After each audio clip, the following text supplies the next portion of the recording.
Okay, we have the green bars, we have the live counter sticking up, so it should now be live, which of course means welcome back to the Storytime Network. We're here with the Paradox Hour podcast. It is the start of a brand new anime season, and for all our, doomsaying after the PV stream, I think there is a good core of decent shows in the sea of trash. Yeah, I would say so. There's definitely still the sea of trash around, but, you know. Yeah. There are some real bad shows, I'm not gonna lie. I don't think anything I watched was that bad, to be honest, but I'm curious about what you guys have to say. You got lucky, Nmbr. I did. My list was lucky. pretty great, to be honest. Like, there's a few stinkers, but it's mostly, solid shows, so I got lucky. I think Mills was mostly peaks and valleys. Mine was mostly just the fucking abyss. There was Welcome to my world. Quite a few valleys, yeah.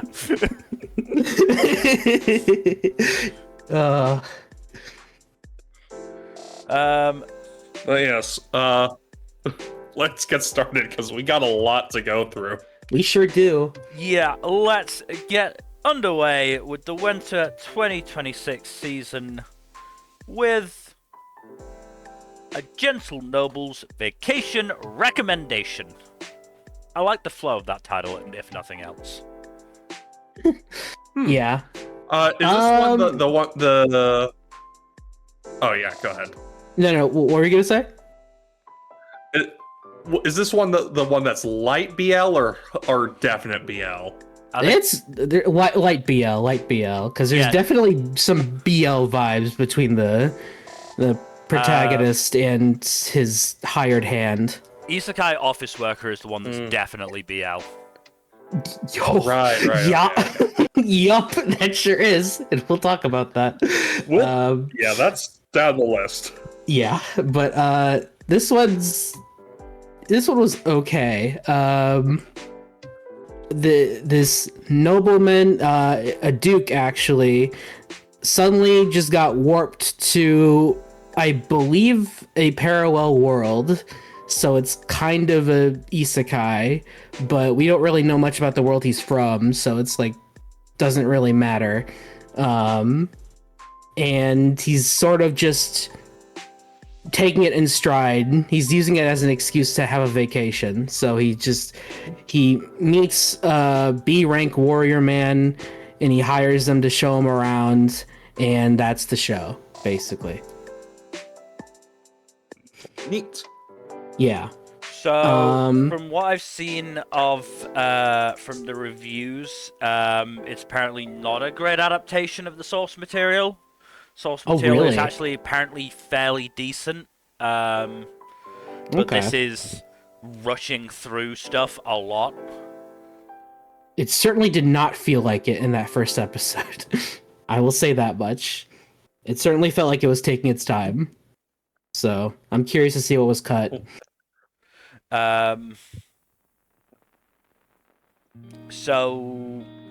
If nothing else, I think the pace is just generally a lot more relaxed in the source material, which, to be fair, fits with what I would expect from a show about a noble, vacationing in another world, effectively.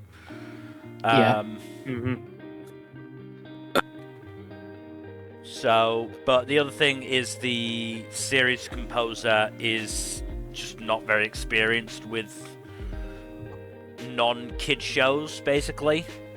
Oh. Interesting. That'll do it. That will do it. So, yeah. That would be my guess. It's also Synergy SP, which they're not the best studio in the world. Production values were okay, honestly. Not much to flex in terms of animation, but the art was consistently decent, so. This is one of 3 shows they're doing this season. Oh, brother. I think this one probably got one of the better ends of that deal. Considering the other 2 are Dead Account and Oedo Fire Slayer, so. Oh, no. So, on one of them at least, that is definitely true.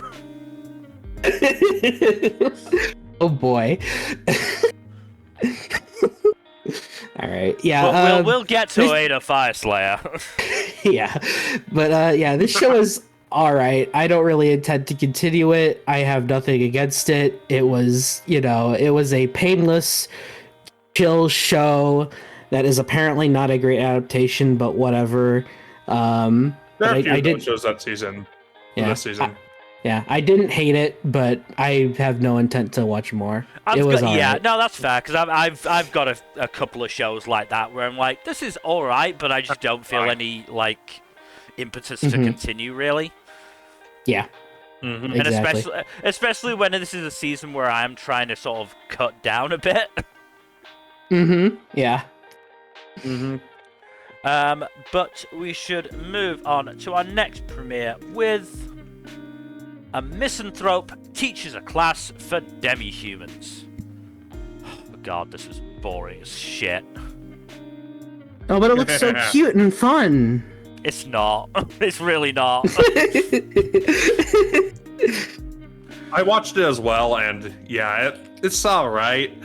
This is very clearly, whatchamacallit, it's, interviews with monster girls at home, basically. Okay. Like... So, you're honestly better off just watching interviews with monster girls. So, there was... The only 4 characters of real note, or 5 characters, sorry, is the teacher and the 4 students he's teaching. Yep. It happens to be an all-girls school, so... So, we've got Bird Girl, Rabbit Girl, Wolf Girl, and Mermaid Girl. Or students? Yeah. This is the advanced class of Demi-Humans wanting to become human. Oh, okay. Interesting. And then the teacher, Hitama, who, is a misanthrope due to something that happened at his old school. It was not explicitly stated in the premiere, and I certainly am not going to go past the premiere.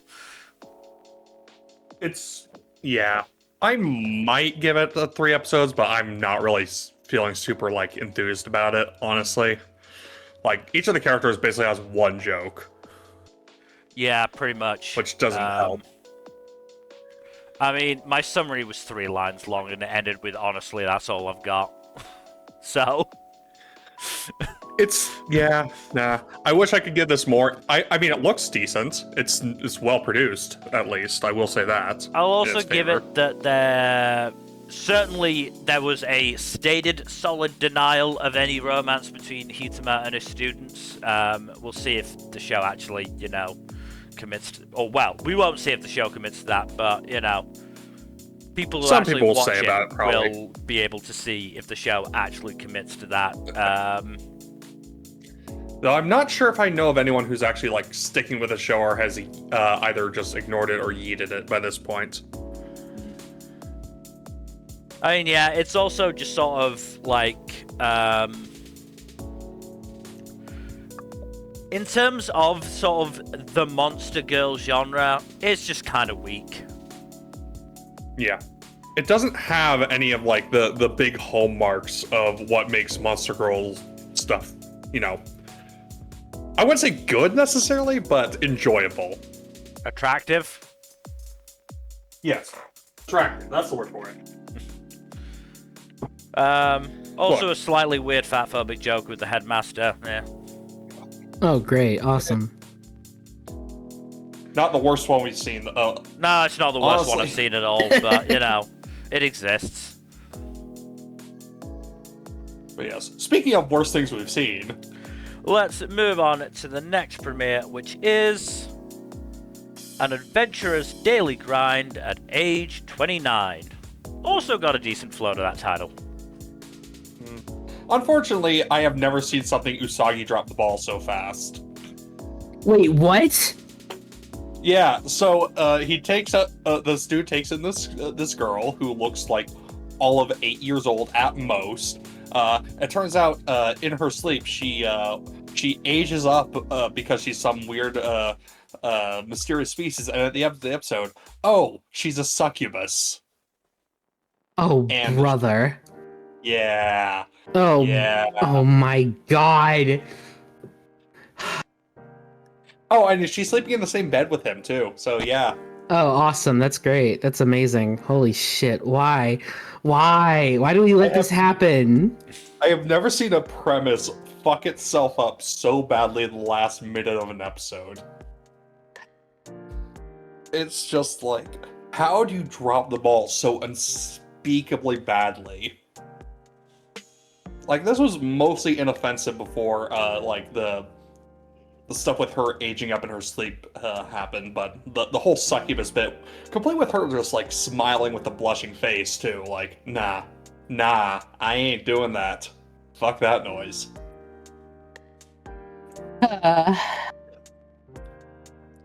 Yeah, this is probably the worst one this I've seen this season. Not because of, like, production values or any of that shit, but, like, ruining a half-decent premise with just, like, one of the worst Usagi drops that I've seen is just crazy.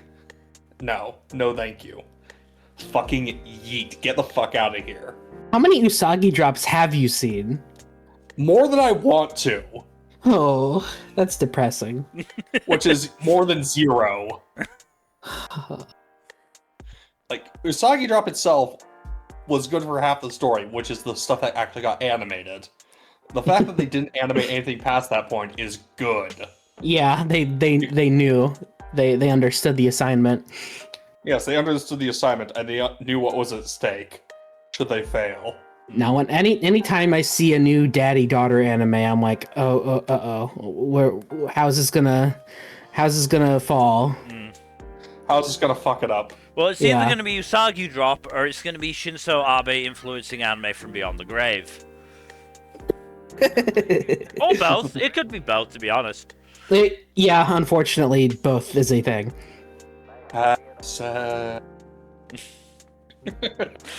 Anyway, that people live in my head rent-free. I'm sorry. That's fair. We should probably move on to our next premiere, which is Blue Miburo Season 2. Amazed it's got a Season 2 and the production values have not improved. No. They haven't gotten the story worse. At least has gotten a little bit more interesting. Yeah, because it's focusing on Serizawa, who is an interesting figure to say the least. Yeah. And yeah, there's a lot to be said about like the early days of the Shinsengumi before they were called the Shinsengumi. And Serizawa is basically like the keystone figure in, well, he is the leader of the Miburo, and I'm pretty sure his death is basically like the stopping point, the changeover point between the Miburo and the Shinsengumi. No. No? They get renamed the Shinsengumi, I believe, 2 or 3 months before. 2 months before. So, August 18th, it was renamed the Shinsengumi, and October 30th, Serizawa was assassinated with some of his, subordinates. Well, yeah, some of his group basically. Yeah. But yeah, you get to see like this is kind of showing like how he's kind of taking a darker turn and why they might want to get rid of him for the sake of the group's future longevity. But it's very interesting. I'm not quite sure what to think about what route the show is trying to go here. Whether it is trying to show, yes, he's just out of control and needed to be killed, or if it's a sort of man who fights monsters type deal. Yes, that is very unclear just from the premiere anyways. This is called the Serizawa assassination arc, so I mean, yes, it is probably going to end with that. Yes, no, it definitely seems like it's going to follow the history, and Serizawa is going to end up dead. By the end, the interesting thing will be, the journey getting there more than anything else. Yeah. Especially considering, you know, the likes of Hijikata and Kondo are, you know, portrayed more heroically than they probably were in history. Yeah, but that's the case with most of the Shinsengumi, if we're being honest. Yes.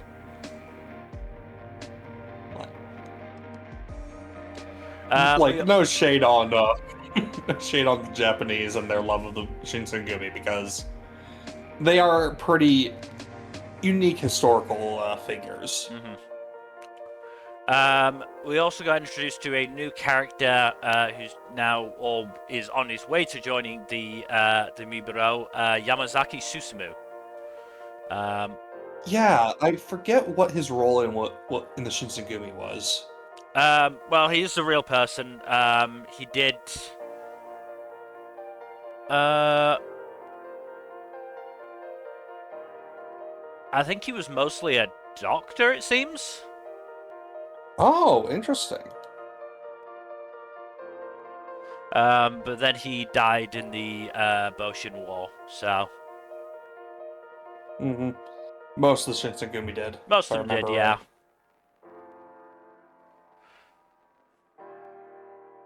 But yes, it seems like he was a very faithful member for the Shinsengumi and Kondo and Hijikata in particular, so.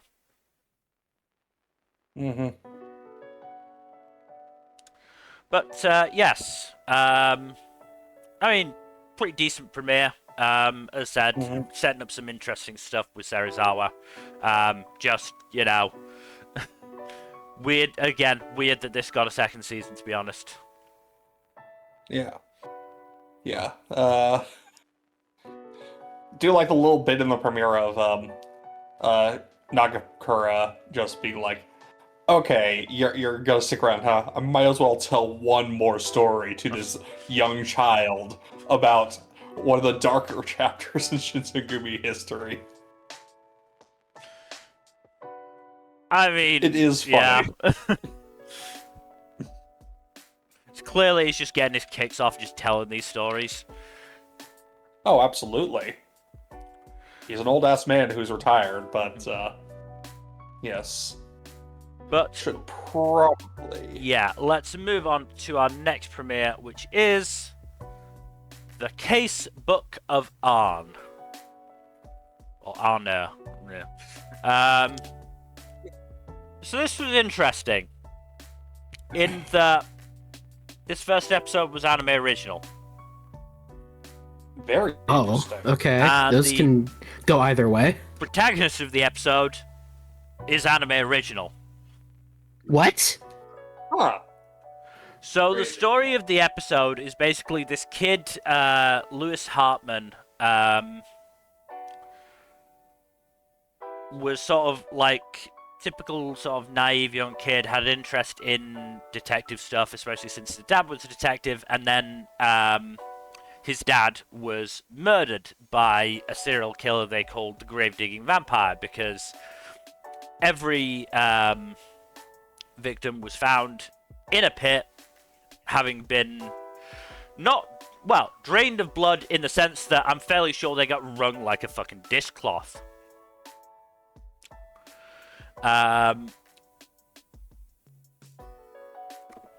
So Lewis decides to take up his father's case, so to speak, and start investigating it.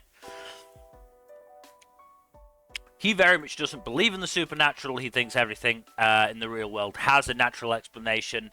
That's how they get them. And then he meets the trio of at least two of them, very clearly supernatural beings. Because Arne is one of the more obvious vampires I've seen, what with the clearly visible pointed ears and fangs. And the second member is a girl called Lynn Reinweiss, who I believe is just a human as far as I can tell. But the third member is a Frankenstein nun. Like stitches on the face, discolored skin, all that sort of stuff. Very clearly not, an alive human. And this trio is also detectives. Lynn manages to convince Lewis to work together, or at least share information. Lewis figures out that the culprit is one of 2 other people we've met in the episode. Slightly obvious mystery on that front. And then the interesting bit happens. He gets a giant spike through the gut and dies.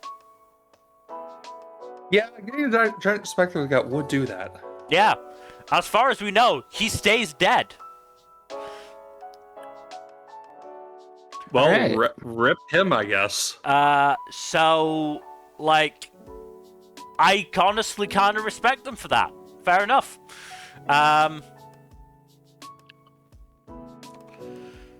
It's an interesting way to go to sort of introduce what I assume is going to be, or who I assume is going to be the actual protagonist trio via, an outside presence. But it does mean that I don't quite know how the rest of the show is actually going to go now that we are presumably going to focus on the trio. Yeah, that is the rub, isn't it? So, I mean, there's a distinct chance that they could have faked Lewis's death, because we didn't... So he died, he got turned into a zombie by Frankenstein Nun so that he could get his revenge on his father's killer. And then we saw a shot of his grave, which, I don't know. There's a potential that he could still be alive, I don't know.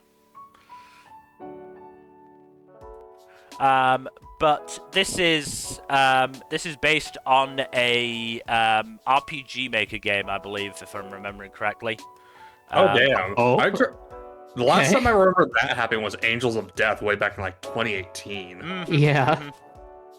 I do actually have the game because it was like £5, and I just decided fuck it. Oh, that is cheap as hell. Yeah. Wow. Like, it was very much just a case of, fuck it, why not? Fuck it, we ball. Yeah. So, Angels of Death is made by the same publisher, or published by the same people as Casebook of Arne. Makes That sense. is very interesting. But yeah, so like I said, I don't quite know sort of where we're gonna go from here. I'm interested enough to give it 3 episodes at least. Yeah,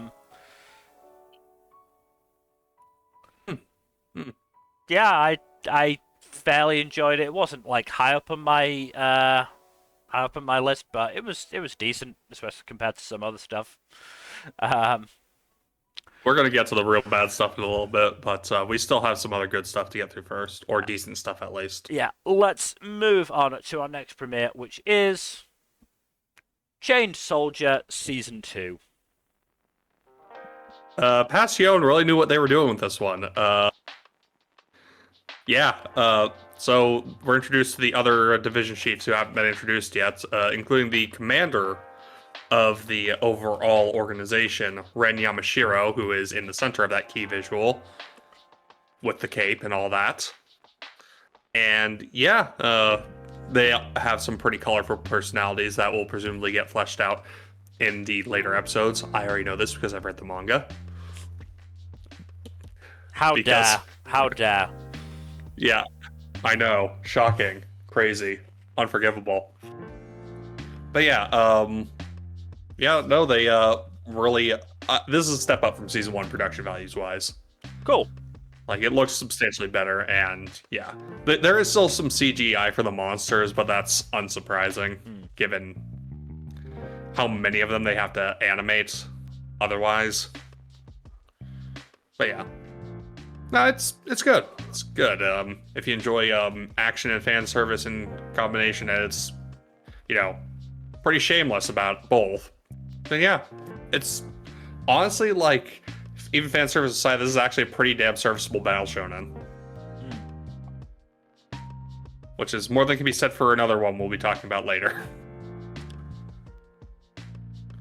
Alright, if that's everything. Yeah, no, I'm enjoying it, so yeah. Alright, let's move on to our next premiere, which is Champignon Witch. So this was another of the 2-episode Double premieres, right? I only watched episode 1, unfortunately. Same. I sort of forgot about it. I did not have time to watch the second episode. Sort of forgot about it, and also just on principle, I don't want to watch, double-length premieres if I have to. This was pretty interesting, though. Very interesting sort of setup premiere. Not so much setting. There's a lot going on here. Setting up Luna as the protagonist more than anything else. I think did so quite well.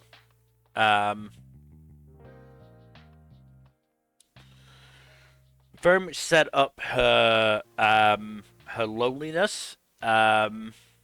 What with the vast majority of people treating her like effectively scum. Which is real shitty of them. She makes her medicine, damn it. I mean, I think that town in general is just shitty. They executed somebody for knowing a witch, not even just being a witch. I'm willing to place the blame on that part, at least on the nation overall, because what little backstory we get on the nation implies some Salem level witch hunt shit for non-compliant witches. But also showing that even the few people that are willing to interact with her and work with her still take steps to mitigate her presence. Which, while completely understandable, is still going to be isolating. Yeah. We also got some stuff about Luna liking romance, even though she hasn't experienced it yet. And some will have trouble with it given her circumstances. Yeah. Even putting aside the poison body, she is immortal. She has been around for quite some time, yeah.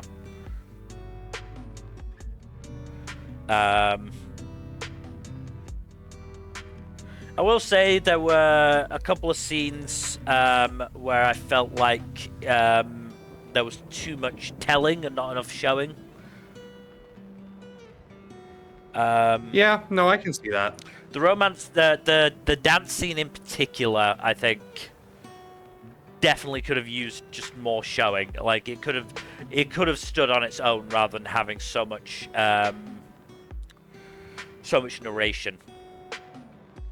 Yeah. But still definitely an interesting premiere, and definitely one I'm more than willing to give 3 episodes to.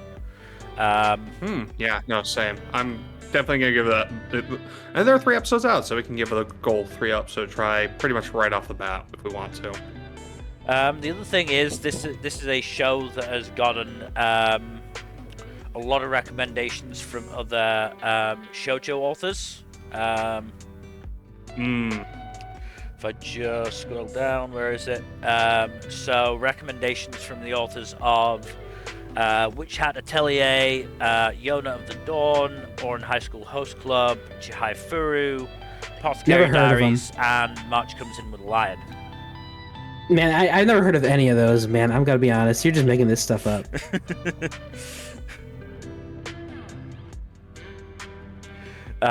So, it's being strongly recommended by some, pretty fucking good authors. So, if nothing else, I think that's a reason to give it a shot. Yeah, no, it's almost a who's who of shoujo authors. All that's missing is Sailor Moon's author, really. The only thing I'm slightly concerned about is the potential for production values. The studios involved are not amazing. It looks good enough, honestly, in my opinion. But yeah, I can see it where it might run into issues. It's just more a case of the premiere was fine. It's more a case of how is it gonna last throughout the season. Yeah. No, I understand completely. But But yeah, I think that's about it. We should probably move on to our next premiere, which is the daily life of a part-time torturer. so is this good or torturous, Bill? It's somewhere in the middle. Like,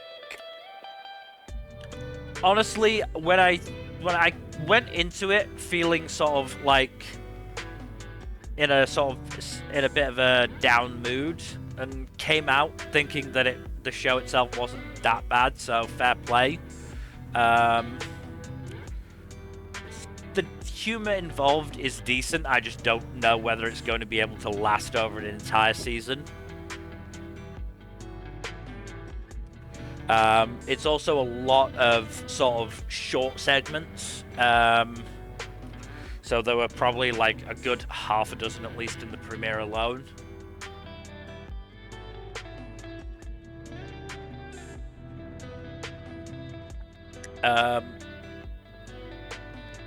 Yeah, I mean, it was all right. As said, the humor mostly came from sort of, you know, the juxtaposition of some of the characters, you know, treating it like a job when they're actually torturing people. You have a sunshine child called Mike, who is like fucking 145 centimeters. Little baby boy. Yeah, and is like super cheery, and then, you know, fucking tortures people. As one does.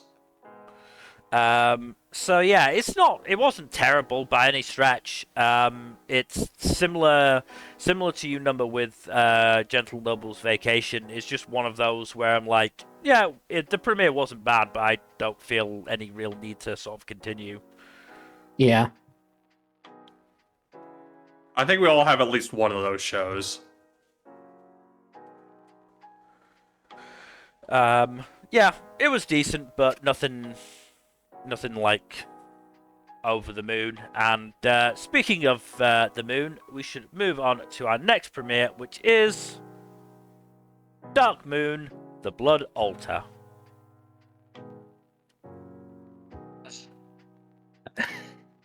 Jeez. Okay. So before I go into this, it's worth mentioning that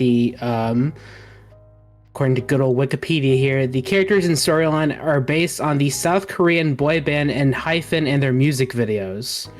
What? The original story began with their Drunk Dazed music video, which released in April of 2021.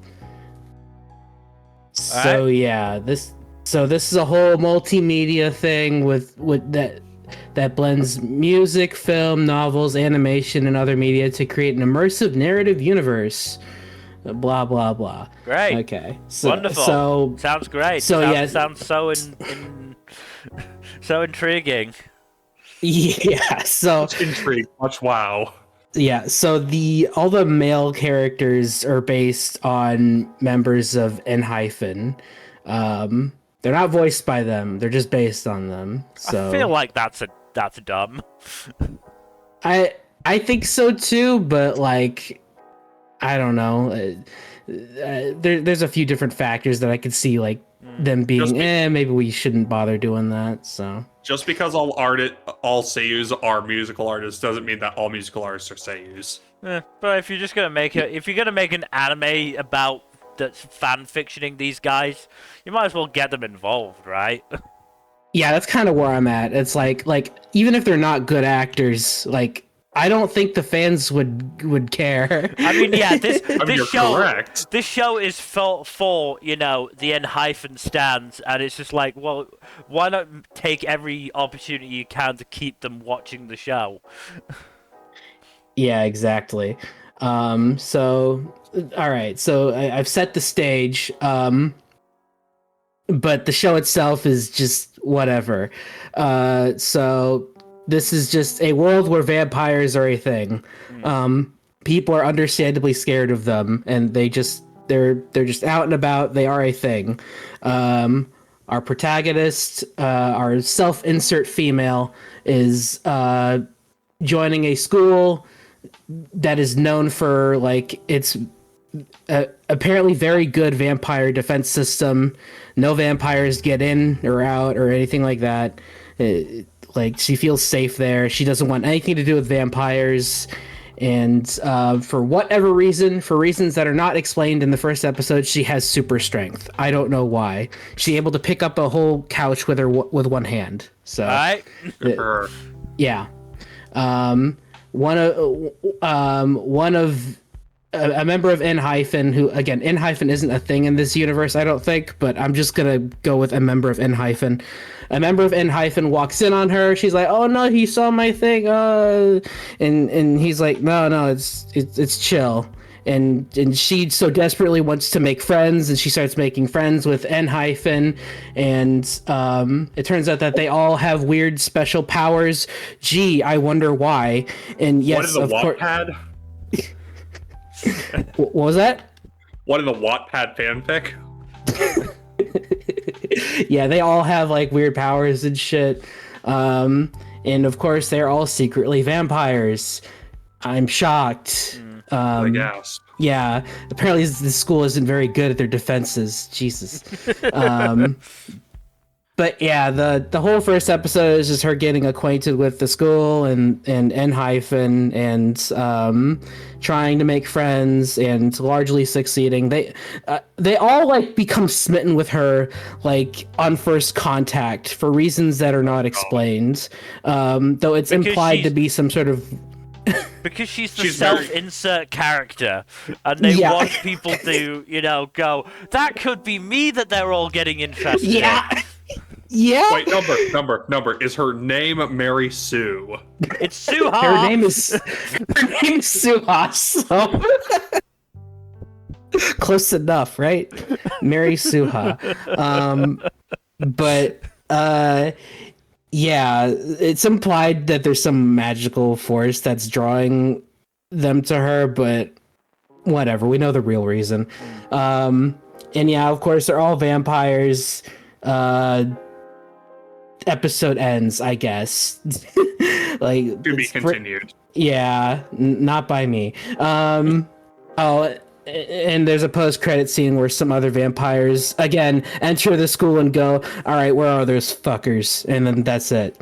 So it's like, the school sucks at their vampire bullshit that they pride themselves on, which is very funny.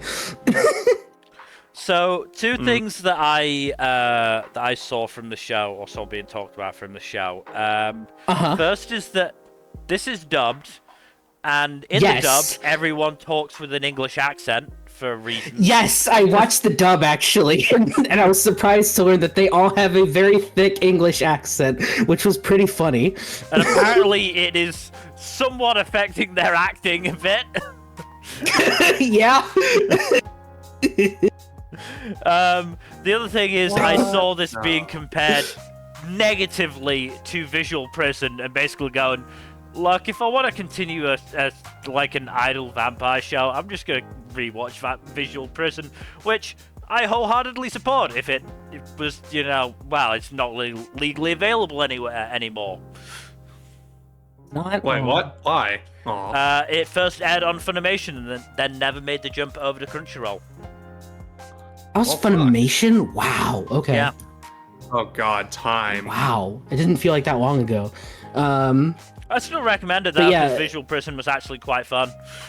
Yeah, Visual Prison was pretty fun. If this had like an iota of the insanity that Visual Prison had, then I'd be all for this, but it doesn't. and yeah, it's not awful or anything, but I was pretty bored by it. This is for a very specific audience that is not me, so that's why I think that specific audience will probably have a good time. Honestly, it wasn't poorly produced. This is Troika. It looked fine. Troika, get on Bloom already. Yeah, they're working on this instead of Bloom. But it's the director also has a lot of experience with idol stuff as well, so. Oh yeah, okay, yeah, that makes sense. But yeah, it's not poorly produced, so fans of whatever this is should have a good time with it. I am not a fan of whatever this is, so yeah, episode 1 was more than enough for me. Oh, okay, that's very interesting. What? Oh. The scriptwriter is also a voice actress. Oh. Huh. Neat. Let me just check something. Yes, a Brazilian voice actress. Huh. So she is the Brazilian voice for characters like Rin from Eurocamp, Lily in Nier Automata, Neru in good old Wonder Egg. But there's also... Oh, wait, no, that might actually be for the Brazilian dub now that I'm thinking about it. That would make sense, yes. That would probably make more sense, wouldn't it? Yeah. Ignore me. I'm talking out my ass, apparently. No, you're fine. It's still a fun fact. I would prefer that they, specify when that's happening. But hey. Yeah, sounds like it's a show for fans of N-hyphen and not many other people. Exactly, a very specific audience. Quick thing, Nmbr. How many times did you say N-hyphen during the course of that segment? Like 5 or 6, I think. Yeah, it was a lot. But we should move on to, well, a more, what's the word I want to use? Interesting? Interesting, yeah. Lively? I was going to say, more, fuck, what's the word? Fuck, I'm just going to move on. Our next premiere is the Darwin Incident. Okay. So this one was pretty interesting. The premise centers around Charlie, as they call it, a humanzi, a combination of a chimpanzee and a human, a chimpanzee mother, human father. I don't think his creation was done in the usual way. I think it was done through science. Yeah, I think it was done through some weird science. No, I'm telling you, I have to fuck this chimpanzee for science. Sure, Professor. Get it in the lab coat. Get in the straitjacket lab coat thing. That said, his father is missing, so so we don't know what happened there. Because Charlie was discovered in this I forget the name of the actual place, some sort of laboratory, where they experimented on animals and shit, and some good old PETA likes, although way more terroristy, made their way in and freed all the animals. So yes, animal rights shit. But these guys are, again, more terroristy. So but yeah, they freed all the animals, and then they found this pregnant chimpanzee, and they're like, fuck, we gotta do something about it. And they took her to an animal hospital. She gave birth to Charlie. And interestingly, this all took place in St. Louis, Missouri, which is my home turf. Wow, so, okay. Yeah. It's weirdly specific and kind of funny. So Yeah, and Charlie is eventually adopted by some animal researchers and raised as their own son. And eventually he starts going to school, and obviously, it's an experience. Some people are actually genuinely interested in him and are pretty cool with him. Others are, not Racist. very nice. Yeah. Speciest? But what was that? Speciest? Yeah, we'll go with that. But yeah, he eventually makes friends with a girl named Lucy, and they become all buddy and stuff. And Charlie's pretty, like, he's not super outgoing. He largely keeps to himself. He doesn't emote very much, but he does become more interested in humans, like how humans are interested in him. And it seems like the show is putting a big focus on, what it's like to be someone like Charlie and how that's different from being human. And of course, Charlie's also vegan. He can eat meat, but like he was raised by vegan parents, so he just had the vegan lifestyle pushed in front of him, and he took a liking to it. And there's a whole thing where it's like, okay, well, what's wrong with eating meat, huh? And he's like, I don't really care. You can eat whatever you want. This is just the way I do things. And yeah, stuff like that, like themes like that are put at the forefront of this show. Meanwhile, that the animal rights group is doing some more terroristy things and fucking shit up. And apparently one of the lead guys there is like, ooh, Charlie's like apparently super strong and shit. And could be a symbol for our movement or whatever, and they want to recruit him. So that seems to be like the source of the main conflict. So,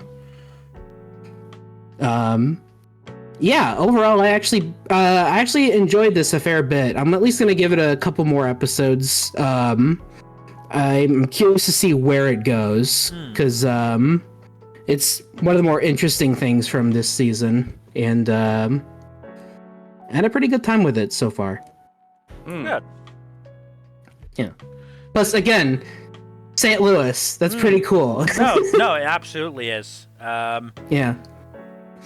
Honestly, this was on my sort of maybe list, but when push came to shove, I honestly reveled in the idea of a season where I didn't have to put up with Amazon. Understandable, man. If I drop this for any reason, that's probably going to be the main one, where it's like, I'm not enjoying this enough for me to put up with Amazon. Yeah. So. Yeah, I'm in a similar boat of I don't want to deal with Amazon's bullshit, and also like that seems interesting, but decidedly not for me. Yeah. So I'm at least gonna stick with it for now. I'm willing to put up with Amazon enough for it for now. Yeah. But we'll see. It's pretty good so far. I like it. Good. All right, let's move on to our next premiere, which is Dead Account. So what if you had a battle shonen, but their powers came from social media bullshit? God. Isn't that 2B Hero X? Wait. No. This is much stupider. Okay, good. So, like, basically Protag-kun, I forget his fucking name, is a professional flame baiter type YouTube guy, like one of those outrage farming assholes. But he's doing it to support his sick sister, and he's actually secretly a swell guy, and yeah, they go through the whole rigmarole. Anyway, his sick sister dies, but he's still talking to her on social media because, whoops, it's haunted. The account is haunted. It's a dead account. What? Roll credits. What? Yeah. Wait, what? Okay. Yeah. Anyways, the dude with a big fucking hammer, Nobuhiko Okamoto. I'm sorry, I don't remember his name, so I'm just using Okamoto because that's who voices him. Is like, hey, dude, your sister's been dead for a month. You're still talking to her. That shit's fucking haunted, dude. I need to exercise your phone. And she's like, no, but my sister. And then it turns out, yeah, no, she's a fucking ghost and tries to kill both of them. But wait, Protag-kun has a secret power. he can use flames because he flame baits and all that shit. Oh, brother. Okay. Yeah, and Okamoto's character apparently has hammer powers because of banhammer and shit like that. I don't fucking know, man. Okay, alright. Oh my god. This is so fucking stupid, but I think it's silly, stupid enough to give it like a couple episodes, maybe. Yeah, okay. I could buy into that, yeah. I'll give it 3 episodes, but like it is really fucking dumb. Mel, I think you might enjoy this as just like very dumb junk food. I'm just gonna check something really quickly. This is getting a dub at some point. I might wait for the dub. Okay, but I can't guarantee I'll still be watching by the time the dub comes out. No, that's fair. But this seems like the kind of dumb bullshit that I could absolutely just watch dubbed with very little, like, attention going into it. True, but Mel, if you watched it dubbed, you won't. Oh fuck! No, Banhammer guy isn't Okamoto. It's Koki Uchiyama. Pro Tag-kun is Okamoto. Which okay. tracks. Yeah. Yeah, that makes a lot of sense, it's a pretty actually. fucking good cast. I'm saying Ryota Suzuki, Nobuki Okamoto, Natsuki Hanai, Koki Uchiyama, Aifaru, Jun Fukuyama, Maya Uchida, Jun Fukushima, Gen Sato, Kujira. So yeah, it's not got a bad cast at all. The other thing this is just very much turn your brain off battle shonen. The other thing this is from the same studio as Oedo Fire Slayer and Gentle Noble's Vacation. So yeah. Look, the production values were not great. However, they were far superior to Oedo. We will get to that one.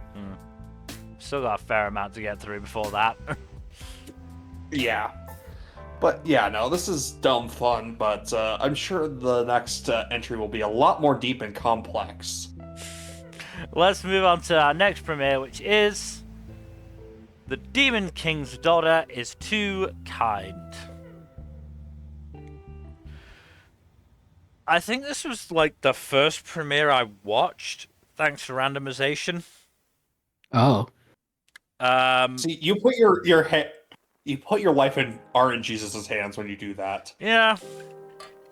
It could have gone better for me, but this was not terrible. Fine, not terrible. I mean, it was just pretty typical of the genre, which is, you know, cute toddler doing cute things.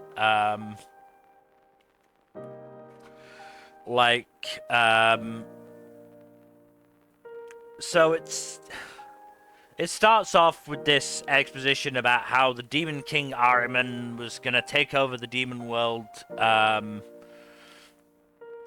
bring all the demons under his control, blah blah. Yada yada. And then we cut to like a few years later, and he has a kid now, who he believes is too kind. And he has one of his subordinates, Jahi, basically try and tutor her in demonness. How's that going? Terribly. First things first, Jahi loses hide and seek to the toddler. That's almost impressive.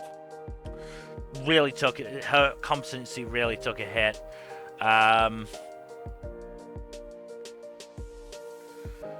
There was a fucking, while they were doing the hide and seek, Do sung a song, which, okay.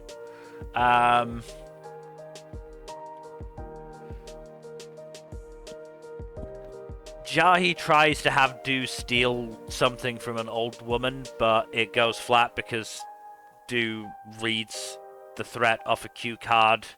The old woman just thinks it's adorable and gives in. The old woman then becomes a babysitter for Do, basically. There's a whole thing with, like, puppet powder, like, blow the dust on somebody and they do anything you say, anything anybody says apparently, because the Demon King dosed Jahi with it first to show what it does, and she spent the entire day basically fucking not being able to say no to anybody. Honestly, it's a pretty decent execution of this, premise. There's just very little substance to it.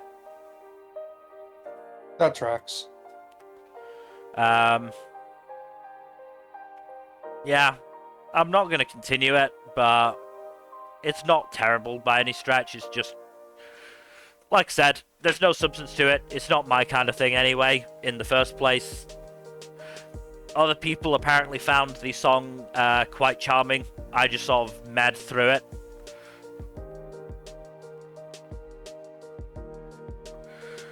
But let's move on to something I think you, Jack, have far stronger feelings about, which is Easygoing Territory Defense by the Optimistic Lord. This one had some potential. Like, there was some, like, little bit of interesting stuff on, like, magic and, like, how types of magic manifest. And then there's this interesting scene about 2/3 of the way through the episode where the protagonist is like sees a kid being yanked before the market to be sold as a slave. It's like, oh boy, no, I'm going to free him, and it's like, and then I'll take him to live with me and my mansion. It's like, and then one of the servants is like, you can't do that though. What would father say? You'd have to take him as a slave. It's like, and the kid's like, oh, okay, all right. I'll make him a slave then. Wow, really twisted his arm, didn't they? Yeah, really fucking twisted his arm, and also like, so close, just so fucking close. And then like the little next scene, like the slave kid is in, is like, he is a hardcore, like, just hardcore supporter of the protagonist, just like, oh yeah, the most gung-ho dude possible. It's like, I don't like this. It's giving me out a little bit. Apparently, the slave skin also got lighter after he took a bath, which, okay. Yep. That was sure a decision. I don't like the implications of that either. That was a decision you made. Yeah, no, this one, it had a chance to do something interesting and good, but no, it fumbled that, and yeah, it's just doesn't have enough of its own merits for me to justify, like, even attempting to overlook that bullshit. Like, yeah, no. I don't have any interest in overlooking that in the first place, really, so this does not have the potential to justify that in the slightest. This does not bring you joy. No. But, speaking of things that do bring me joy, let's move on to our next premiere, which is Fate Strange Fake. I love me some good Fate bullshit. Yeah, it was pretty fun. There's a lot going on in this show. I love Flat. Flat's great. Flat is great. Yeah. This fucking idiot who's apparently incredibly strong. Yeah, he summoned Jack the fucking Ripper. Yeah. Not the Jack the Ripper from Apocrypha, though, interestingly. Yeah, no. So the thing with servants, a lot of servants can be summoned in multiple different forms. The Jack the Ripper from Apocrypha is more like a manifestation of, like, a combination of Jack the Ripper murders and the abandoned orphans of London. Whereas this Jack the Ripper is more, like, based off of the various legends of Jack the Ripper. Yeah. But yeah. Speaking of different versions of characters, though, we also get Gilgamesh once again. I don't think... not playing the villain role for once. Is he not? No. He's not the villain. I wouldn't say he's the hero. He just wants to hang with his bestie, that's all.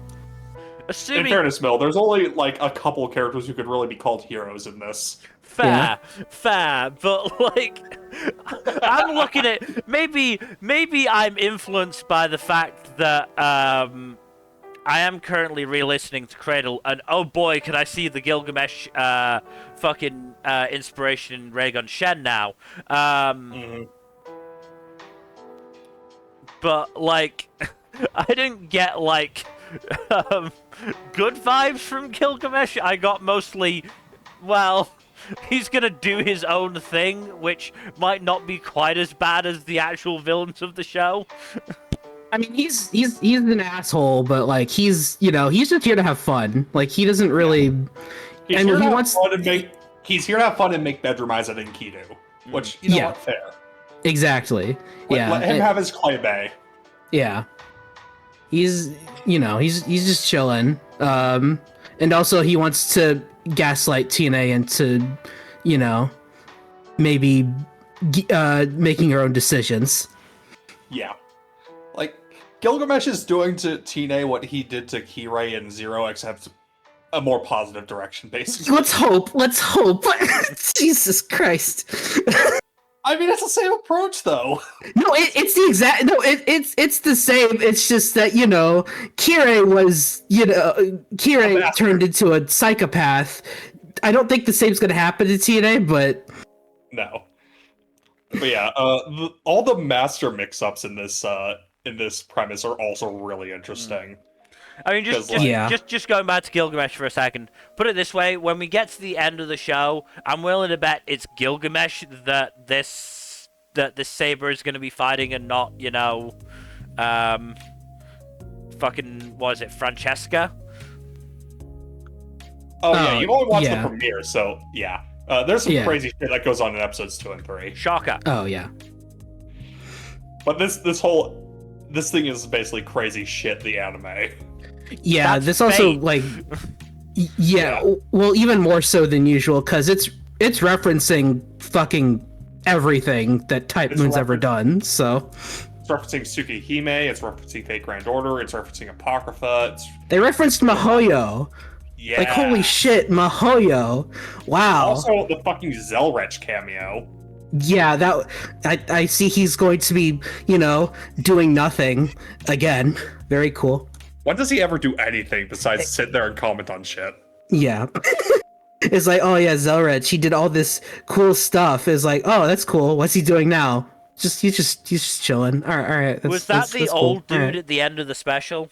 Yes. Yes. Okay. Zelrech. He's quick lore thing. He is one of the few true magicians in the Nasuverse. Yeah. Which is basically a fancy way of saying he is ridiculously OP. I mean, to be fair, it seemed like he basically just went, it's funnier if this stupid Grail war has a saber in it rather than me interfering. So fuck it, I'll just sit out and watch. Yeah. Mm-hmm. Fun fact: in Tsukihime worlds, he's a vampire as well. Mm-hmm. Okay. We do not have time to go into vampires in the Nasuverse right now. We'll do that next time because that's where it actually becomes relevant. Yes. So you have a lot to look forward to, Mel. In the next couple of episodes, do any of the not known servants get revealed? Like in terms of their identity? Because I know we've actually we now know. Well, we have seen all of them at this point. Kind of. It's hard to explain. I mean, it's only to be fair, it's only Castor and Assassin we don't know the identity. No, and Saber that we don't know the identities of, do we? Saber, I know, but that's also partially because of meta spoilers. But yes, because we Assassin, we get like a major hint, but we don't really know for sure. Because we know Jack the Ripper is Berserker. I'm going to assume. Actually, no. Do we know? We don't know Ryder yet, do we? But we can sort of assume. Ryder is hinted at. Yeah. Ryder is hinted at. Won't specify who it is, but yeah. Gilgamesh and Enkidu are respectively Archer and Lancer. Yeah, that's what I guessed. Yeah. And yeah, that's it. And then we've got Assassin, who's with fucking crazy dude. Jester. Yeah. We'll learn more about him later, but yeah. If I had a nickel for every time I saw an animated thing with a crazy dude, with a crazy person named Jester, I'd have 2 nickels, which isn't a lot, but it's weird that it happened twice. And then we've got Caster, who's apparently working with Reeve, but isn't the real Caster, who I presume is actually Francesca? No, Francesca is not Caster. Francesca okay. is connected to Reeve. Okay. Caster is Caster. Oh. Who Yeah, he is. yeah. I could have You sworn get they said hints. that Caster was fake in the special. No. Okay. Yes, but no. That'll get elaborated on. Great, Don't worry. okay. Don't worry about it too much. Don't worry about it too the much. special was bad enough because the fucking closed captions on Crunchyroll were fucking AI shit and were dog shit. I'm so sorry. So it was, The captions were good when I watched it a couple years ago, but yeah. so it was bad enough trying to figure out what the fuck was going on anyway. Based I mean, on I the had to. captions. I mean, for what it's worth, like I watched each episode multiple times, and I'm making notes. So You kind of need notes to keep track of all this. I mean, I take notes as you know, as usual anyway. Matter of course. Yeah. Yeah, but I don't. That's the Fair. thing. I don't. Fair. And these are, and like I'm keeping Yeah. track of everything. So it's yeah. Yeah. Also, we have a master that's a wolf. That's amazing. Yeah. I need to I comment love on that. that. I love that Kiru's so master much. is a wolf. Yes. We've also got the You're stuff. Also, really it's- like. We've also got the stuff Sorry. with Ayaka, who appears to have been shanghaied into this Grail War. Yeah. Yeah. So interesting thing about Ayaka, she's related to a character named Monica, who I don't remember which fate thing she's in, but she's Prototype. like a real big prototype. That's it. Monica Saggio is a really big deal in Prototype, and I think she's the big bad of Prototype, actually. Yeah, but this is considered separate from Prototype, so I don't know how much that Yes. factors into this. I think the only fate things that directly factor into this are Zero and maybe Stay Night and El Malloy. Definitely Stay Night. Yeah. And Zero as well, by extension. and yes. also Apocrypha. Apocrypha indirectly, yes, because Yeah. the actual conflict in Apocrypha doesn't happen, but yes. Yeah, no, but there's references to it. One of the characters you will recognize gets referenced in episode 3, Mill. All right. Also, we need to make mention that this is all happening in America. Yes, because it's, Yep. because it's peak America to fucking commercialize the Holy Grail War. Yeah, of course, it's all America's fault. Like, I love how like you haven't seen it yet, Bill. The opening just starts with the American flag. It's so fucking funny. Yes. You're gonna like the OP and the ED, Mill. They're really fun. I mean, it's all Sawano, and it's all Yeah. just Well, just- the ED is yeah, not reference the to ED. Carnival Phantasm, I'm which pretty is sure. cute. Yes. Oh, and also the church is getting involved apparently. As they often do. Yeah. But yeah, no, not, this is not this that is Hansa peak fates. seems very priestly, but you know. He's also Yeah. Old ass phone. he also seems quite mechanical, so we'll see. Yeah. Mhm. Yeah. No, this is really good. Before we go any further, I want you to guess, Mill. Who do you think Saber is? I'm not 100% sure, to be honest. I'm willing Just take to, a guess. I'm willing to bet they're not Arthur. Arthur is a girl in Fate, so yes. Tell that I- to Prototype. I honestly assumed Prototype's weird. that Arthur could be both, depending on what they wanted to do. Also, not Mordred, who we saw in Apocrypha, said student, which could mean one of the Knights of the Round Table. So could be one of them, but honestly, I am not sure. It's interesting that I they will give you one hint. The character is from England. You have But no idea yes. how little that narrows it down. Exactly. It's interesting how they expected to summon Pendragon, so... Yes. And Francesca was quite irked that it wasn't. Yeah, who the Also, hell I is refuse to that? call- Yeah. I Also, don't I know, refuse it to felt call like- Artoria. Yeah, I refuse to use that abomination of a localization for Artoria's actual name. You mean Altria? Yes, I refuse. That's what I call her, because that's exactly how it sounds in the VN, so... Yeah, I mean, Good old Artoria. it's surprising me that Francesca isn't happy about Saber, considering she seemed to be quite happy when he, completely ruined the fucking Opera House. completely ruined the cover up. Yeah. Also, I fucking love his introduction so much.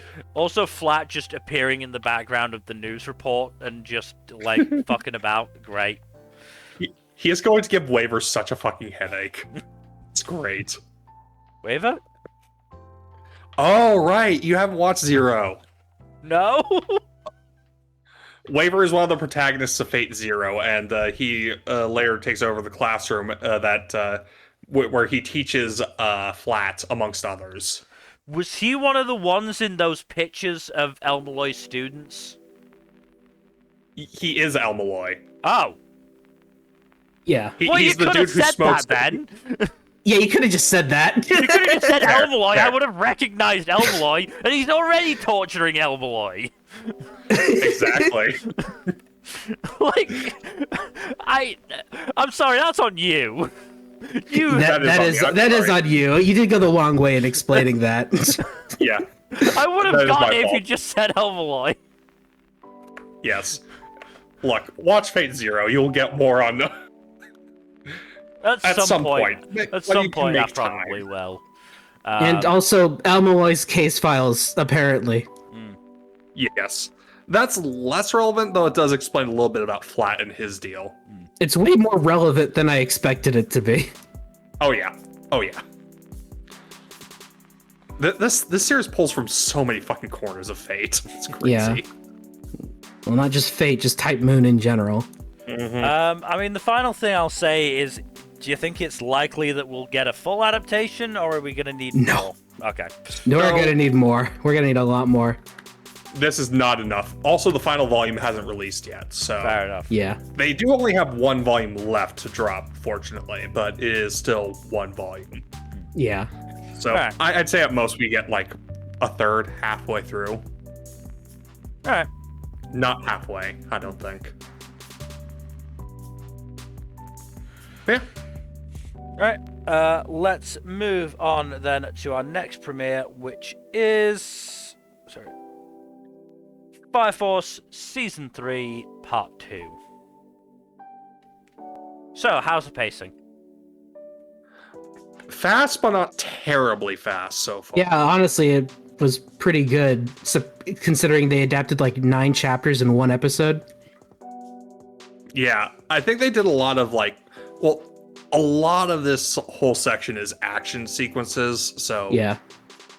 And the chapters are the paneling on the chapters has a lot of big frames and stuff like that, so... A lot of the chapters are pretty light on substance. But yeah, it's still going to be pretty fast-paced. And they might skip some things. 1 or 2 things might be better skipped, honestly. But we don't need to get into that. Let's talk about the episodes. Well, first, I want to make mention how I just love how the new opening is done by a certain someone who did a certain opening in a certain other show that may be related to this. That's a very great touch. I like it a lot. And the ED is paralleling the previous one. Yeah. Yeah, which is awesome. That's so cool. Yeah. And it's a banger. Yeah. Instead of the heroes, it's the villains. Yeah. But yeah, so we find out what the hell happened in the time frame that Shinra was gone. Because as it turns out, he was gone for a while, except he was not gone. He was swapped. Schrodinger's Shinra? So basically, it looks. It's explained that, or not explained, but it's hypothesized that Infernals are actually doppelgangers from Adola who merge with a person that they're counterpart to, and that's what causes Infernals to happen.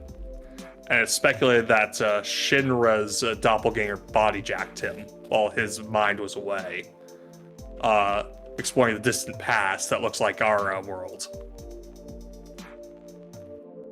I think that's what the hypothesis was, right, Nmbr? Yeah, something like that.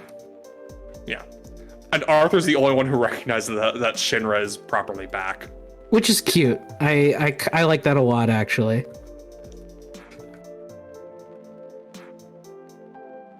Yeah, no, it's great. Also of note, Shinra's doppelganger rather got tattoos and bleached his hair and got piercings. And Shinra is very upset to find this out. Yeah. It's funny. What's less funny is that his doppelganger actually hit Iris, which is not cool. Yeah, that's fucked up. Yeah. And then, of course, the next episode we get a lot on Benimaru, actually. Yes, lots of good Benimaru stuff. He has backstory and everything. And the whole action sequence at the end of the episode looks fucking gorgeous. Yeah. Like, they do some really cool stuff with that action sequence. I feel like they're going to do a lot of crazy shit in the fights this season. Good. Honestly, if they're able to keep up this kind of pacing, we should be fine for the rest of the show, honestly. Because it felt pretty fine in this episode 2 at least. So. Yeah. I did see a glimpse of my favorite fight in the OP. So I'm very excited to see when that gets animated. That'll be fun. Oh yeah, a quick thing. The little bit with Benimaru's followers cheering him on extremely raucously, and then Hibana just fucking dipping. Yeah. She's like, I have no place here. I'm just gonna skedaddle a little bit. Thank you, bye. Yeah, it's very funny. Yeah. Yeah. Good stuff. Yeah. All right, let's move on then to our next premiere, which is Frieren Beyond Journey's End Season 2. I miss this show so fucking much. It's good. Very good. You got everyone's favorite eepy little elf. You got Stark being carried around by magic multiple times. And of course you got Fern reaffirming how much he loves her family. Her found family.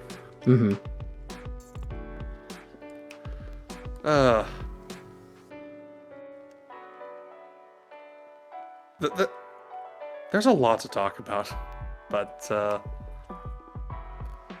it's mostly just a return to Frieren, honestly. There's both a lot to talk about and not a lot to talk about. Yeah, I was gonna say, like, not a lot really happened in the premiere, to be honest. Yeah, not a lot happened, but it was still very fun. Yeah. You can tell because the bigoted tourists who only watch the action scenes for Frieren haven't come out of the woodwork yet. God. We have a lot to say about some of those fuckers in other anime as well. It's going to be very fun to talk about some of those bastards with JJK as well. Thank you so much, Mel. I have to say thank you so much. You're welcome. That was fantastic. No, that was good. That was really good. Oh my god. So, question. So, they find this magic crystal that's apparently worth like a lot of money. Obviously, they can't be kept in close proximity to our mages because they kind of need magic to do stuff. So why don't they just have Stark carry it at a distance so that they can sell it and then not have to worry about money again ever? I don't know. Fuck if I know. Like I'm just saying that just seems like a massive waste. Like Frieren said, it was enough to buy a mansion. A mansion. Like, come on. Like, you're just gonna waste it like that? Presumably just because they thought the dangers outweighed the benefits. It's fair, but still, like imagine carrying around a magic artifact that renders two of your two most powerful party members completely useless. I'm just saying, like, I feel like they could just have Stark walk at a distance for like a day or two until they get to a village where they can sell it. I'm just saying. The thing is, I don't know if they'd be able to do it at a village. They might have to go to like a big city, and that would take longer. I don't know. I feel like I'd gamble on that. Again, it's worth as much as a mansion. Mm-hmm. Like, no more money troubles, like, ever. I'm just saying. But then, but we want to get as much fun bullshit. No, that is true. But yeah. Also, the fucking the poison dragon sequence was pretty fun. Yeah. Gotta say, I love that. Frieren's like, yeah, I'm fine resting easy in this incredibly dangerous cave because I trust Stark. He's a good lad. And she just conked the fuck out. Yeah. Yep, Frieren's back, and it's still good. Yep. Good. Also, apparently, it's like, was it top 3 on Mal right now? Of course it is. The 2 seasons are 1 and 2, I'm fairly sure. Fucking hell. It has one episode, man. Come on. Like, really? Look, I love the show, but some of y'all be dick writers on Mal. What the hell? No, it's so annoying, but yeah, Mal doesn't matter anyways, so. Season 1 is second with 9.29, Season 2 is top with 9.34. It's one episode! It's one episode, and it's not even a very eventful episode. Like, or come on. For that matter, yeah. Yeah. Like, I love the show, again, but yeah. I'm sure as it goes on, like, things will settle. Or they won't, and things will just continue to be skewed. But whatever.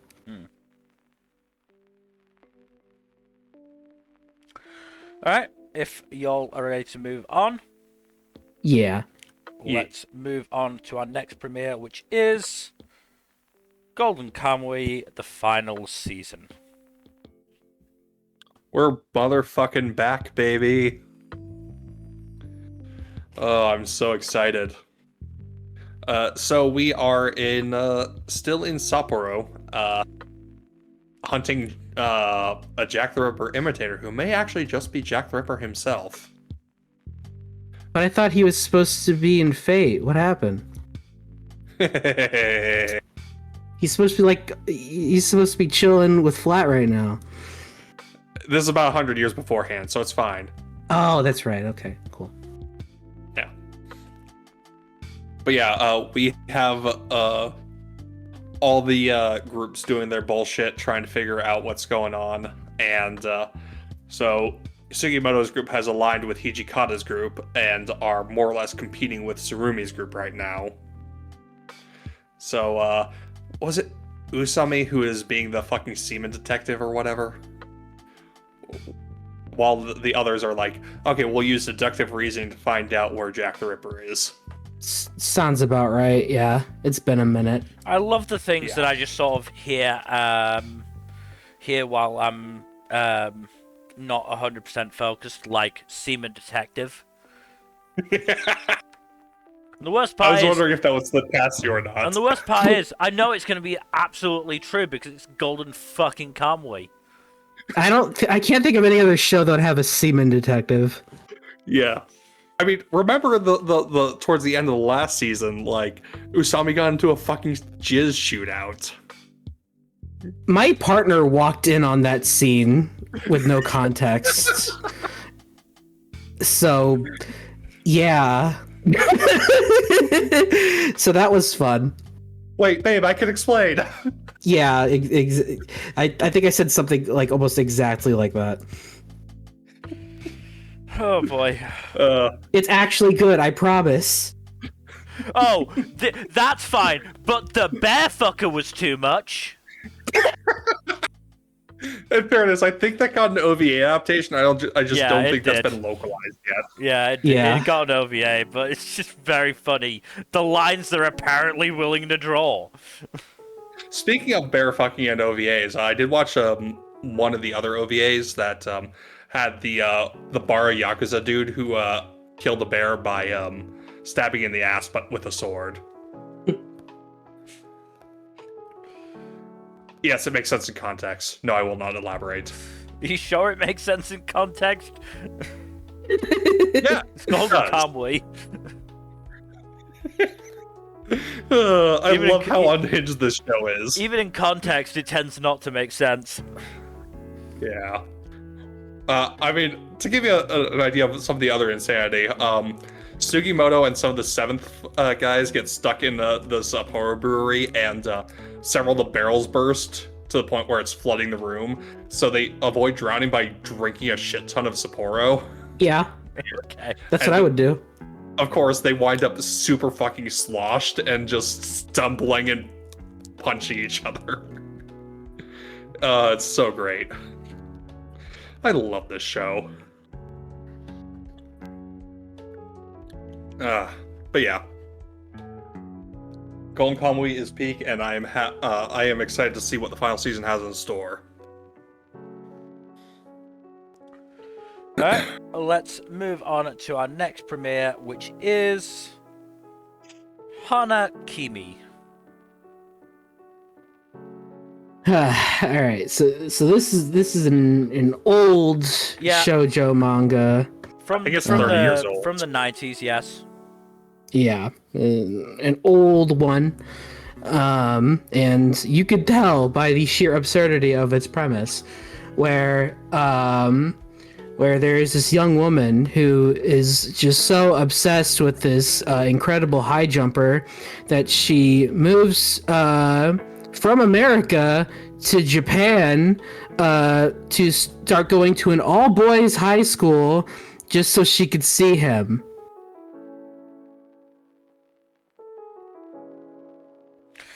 So yeah, just normal things. Yeah. Yes, an all-boys high school. She has to cut her hair and everything. And for some reason, she thinks that this is a smart thing to do. Here's my question. Does she do anything to disguise her voice? Kinda, yeah. She does like lower her pitch a little bit. Okay.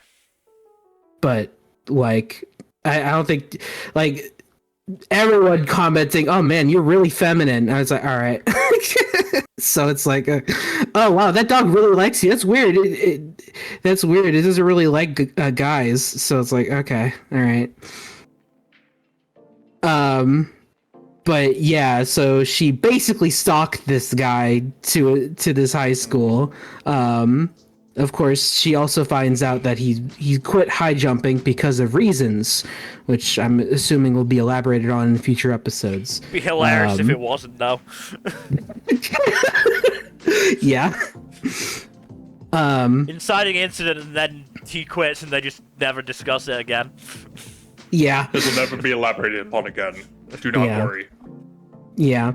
So now she has to, try to get close to this guy that she is stalking, while also, trying not to get caught in an all-boys school. Question. What? Does this fall into some of the other old shoujo pitfalls of very uncomfortably assertive love interests? Not yet. To be fair, far it's a little hard to do that when for the male love interest to do that, he would, in his mind, be being gay. Which is also a no-no. Okay, that's the thing. Yeah, exactly. So, for that to happen, it would have to happen like later. But so far, the guys we meet are all decent-ish. I don't know. The guy in charge of the dorms seems slightly sketchy, but mostly fine. The school doctor seems pretty sketchy as well.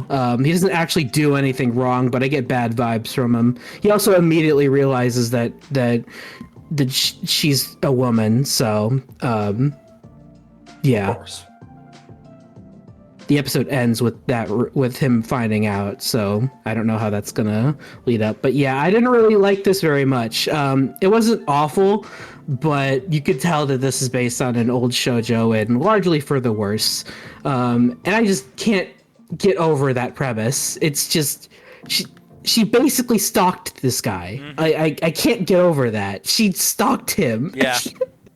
So just a little thing about the Doctor. Yeah. I'm not sure whether this is the case in this adaptation, but in the manga, he figures out the protag is a girl because he's gay and he's not attracted to her. I'm fairly sure that's the case. No, now that you mention it, I think I saw something like that on Twitter. So that's I think that is mentioned in the next episode. I think. But yeah. Which again is just a wild decision. Yeah. Yeah. So, needless to say, I will not be watching more. There are better romances this season. That don't involve a stalker. I mean, this is apparently one of the series that Oran was making fun of. So that doesn't surprise me. It's funny because like I was watching the opening. I'm like, man, this supposed to be Oran so bad. And then I looked up when this came out. Oh, it came out before. Yeah, it came out before Oran. Honestly, anyone who's more well read on shoujo than any of us could probably like pick off a lot of influences. I'm sure, but yeah, I do know some people seem to be jazzed about this anime. I am not one of them, so... I mean, look, more power to them, but yeah, I took one look at the premise of this and the age of this and went, dear Lord, no. Yeah, pretty much.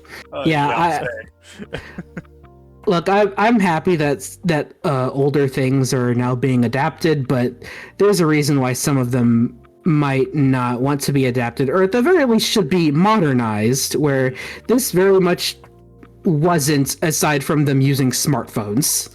Again, there are apparently a few changes they made that have made it better. I didn't notice any of them.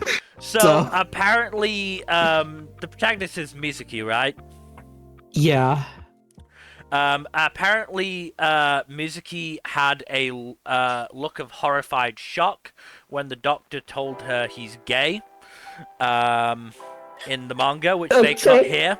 And apparently there was more dialogue and more focused on dialogue where characters just assumed Mizuki is gay, a gay boy. Oh, awesome. So there have been improvements. Slight improvements, yes, not like huge ones, because there's still a lot wrong here. But really, I can tell. I forgot to mention that one thing that does happen is that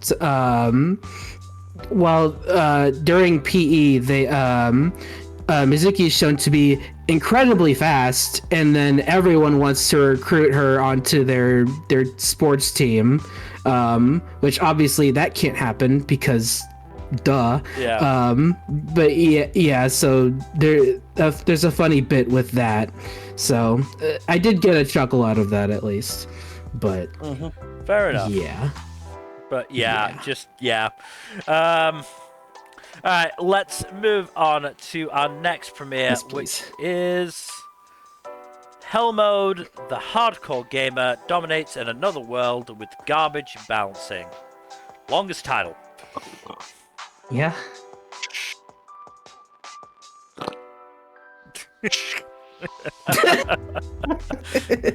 That bad, huh? Yeah. It wasn't terrible. It just did not engage me. With a title like that, I can't say that I'm shocked. It's very much like a kind of like this. If the actual video game that this is based off of, or not based off of, but it was like clearly using as the baseline or foundation or whatever in the world was an actual video game, I'm sure some people would love it because it seems like just the exact kind of grindy bullshit some people enjoy. That said, yeah, it just did not do a lot to engage me. It's very slow. It's very, very slow. I mean, like protagonist. Yeah. From what I've seen in the reviews, it basically is effectively a checklist of all male-led isekais. Yes. The one plus is that there's not really much of any fan service, which is like fan service is always weird in like the reincarnation type isekais. Mm-hmm. Well, apparently, apparently the adaptation has done its best, but you know, it doesn't look very good. Also, the summoned animals are like range from decent looking to very janky CG, which does not help. Wonderful. All right, let's move on then to something I think we'll have a lot more to say about. Let's move on to our next premiere, which is Hell's Paradise Season 2. We're so fucking back. We are back. I need to do some revision, though, because I don't remember a fucking thing about that power system. Understandable. This shit came out, like, way too long ago. This shit came out 2022, I want to say. In fairness, I think they were just getting to the part where they were explaining the basics of it in the anime. I think that was the end of the first core is the issue. And yeah, I know. The start of the second core has done nothing to re-jog memories. 2023, wow, okay. It's been 3 years, yeah. 2.5. Almost exactly. Because it was spring. Yeah. Yeah, just shy of 3 years then. Which means it's also been that long since I finished the manga. Because I did that right after the anime. Jesus Christ. But Mill, you'll be happy to know, this episode 2 of the season, but Gabimaru's amnesia gets resolved. I know, yeah, it goes away quickly. That's why it's so dumb that they did it in the first place.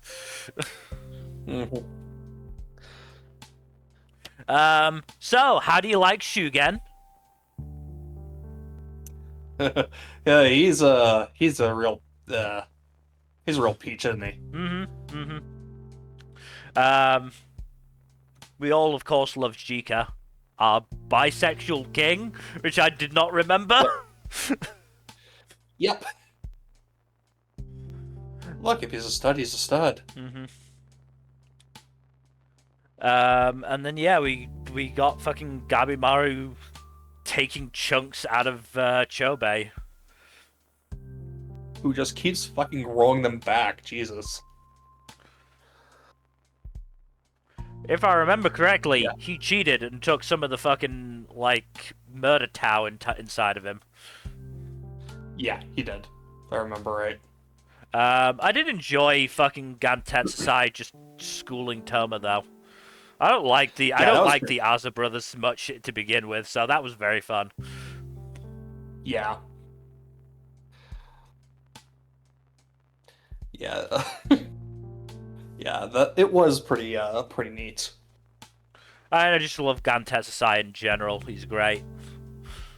I do love a good boisterous bruiser. I mean, that's going to be the good part about this, about the second half, is because those two very much did not get much focus in the Gantetsasai and Fuchi did not get much focus at all in the first season.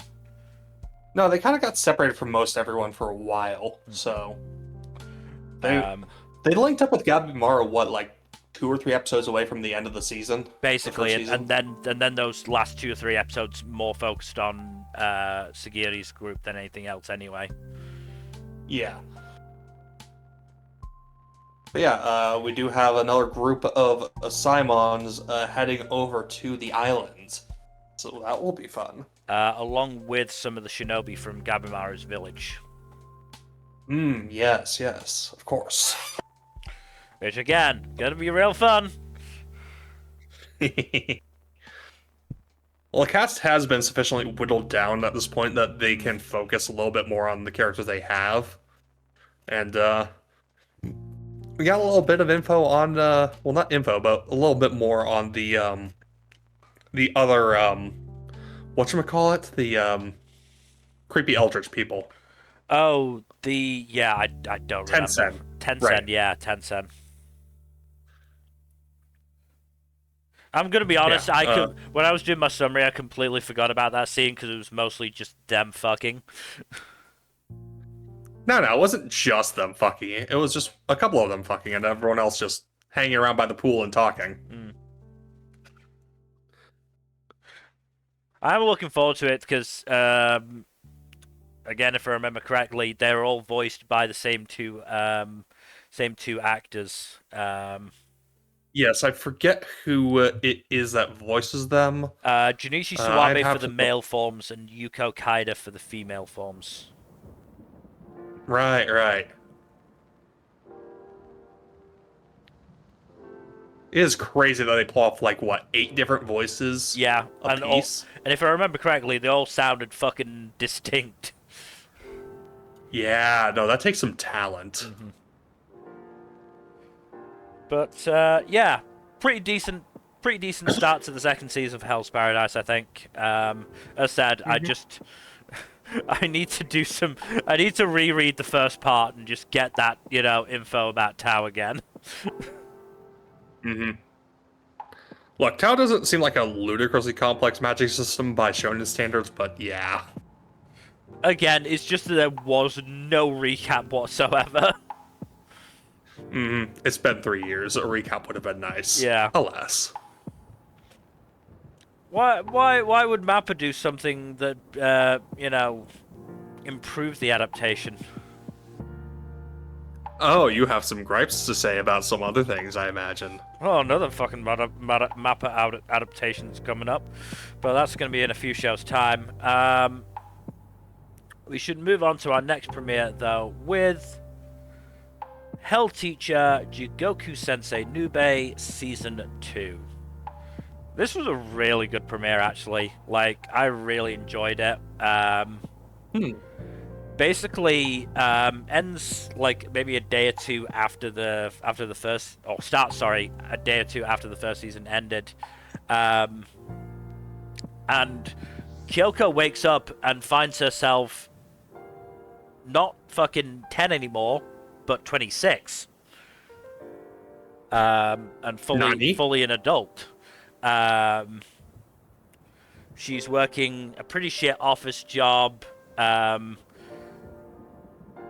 when she gets into contact with her friends, they're all living their best fucking lives.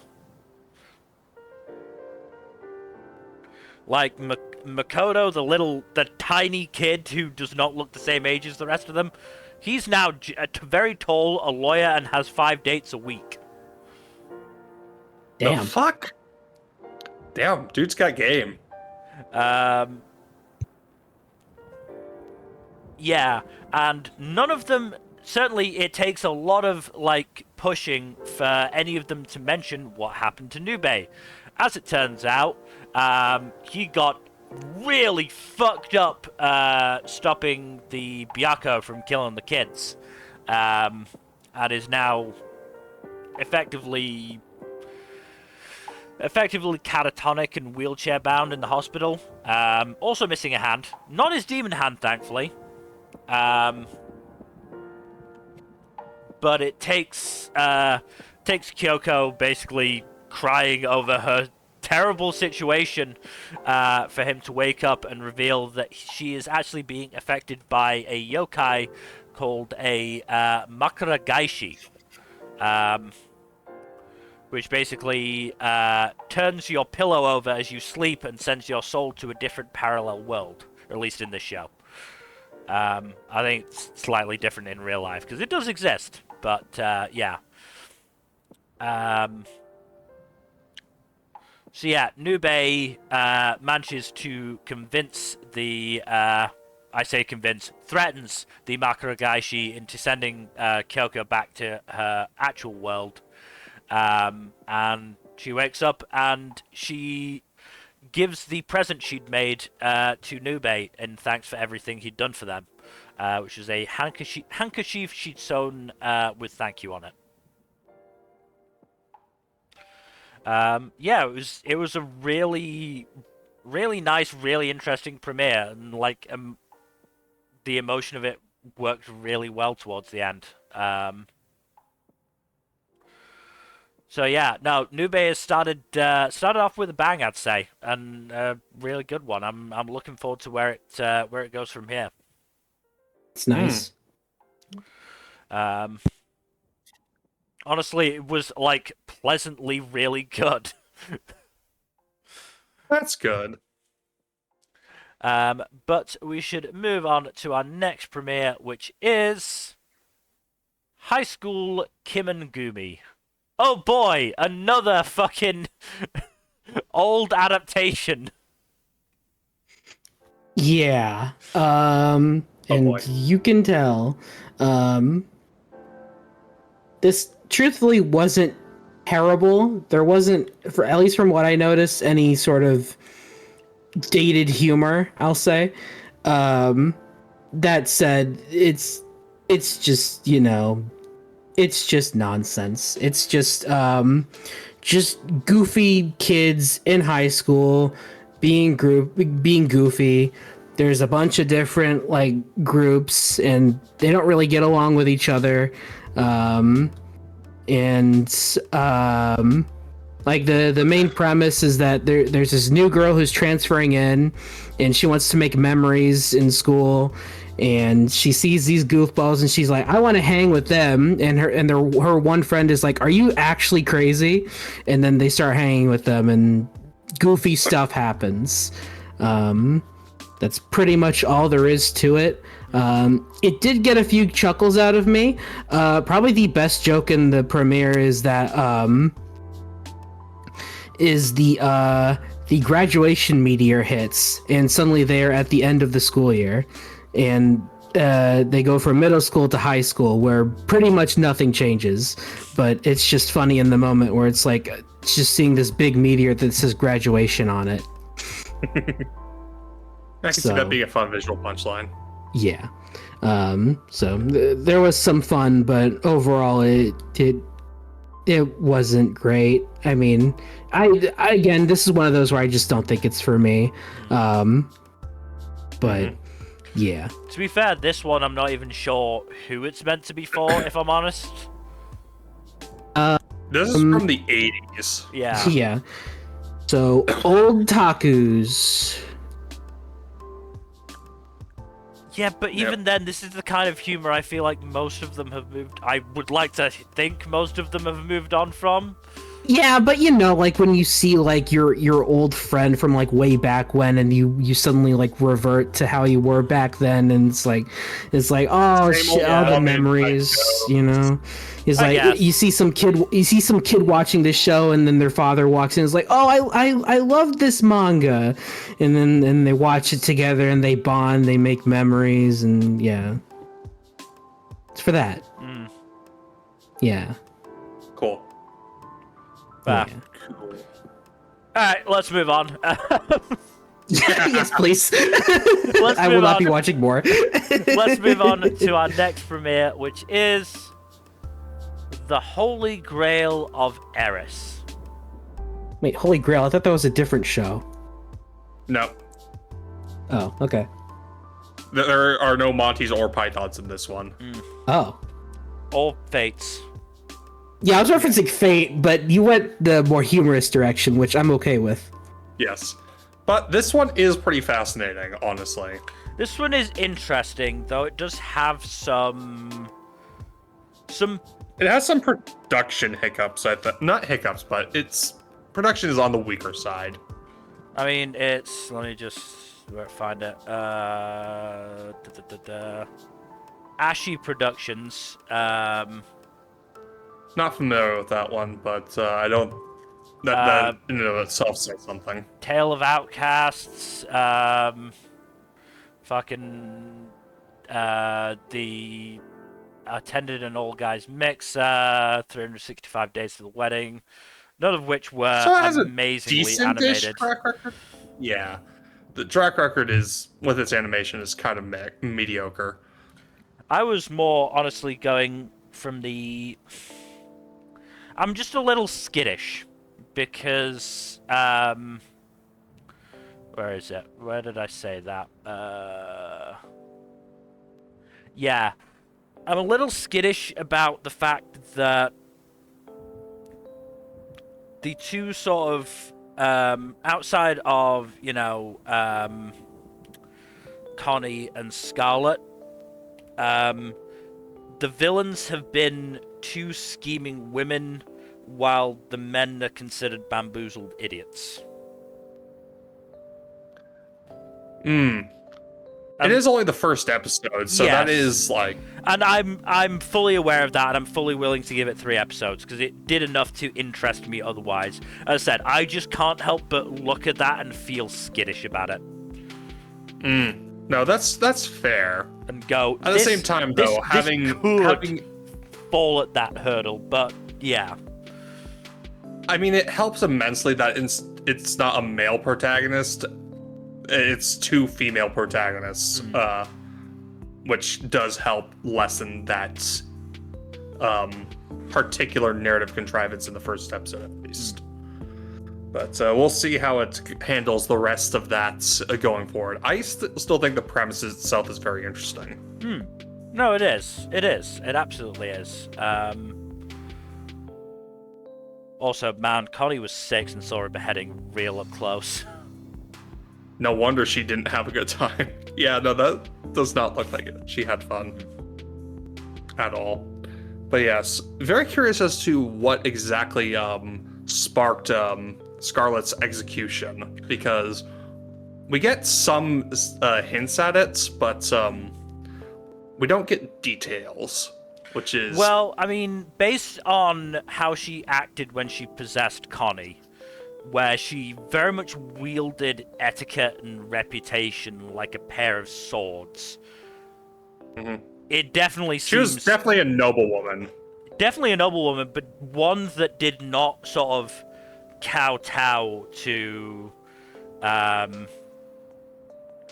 for the most part. And to, you know, society, I would guess. And so... No. It seems like Very she had the person. Seems like she had the protection of being the fiancée of the crown prince, and then this other woman came in, and you know that removed the protection, and then nobody spoke up. The other thing is that, again, maybe a little skittish but as long as the show actually addresses that this is a fucked up aspect of society, is how they punished Pamela and Neil. Yes. I do get the sense that it is supposed to be fucked up because of the framing of that scene. Like, that was the first in several instances where I'm like, is that not an insanely cruel and unusual punishment for somebody? Yeah, I get the sense that this is a pretty twisted noble society. Because... Like, just from that scene alone and how it's framed. Yeah.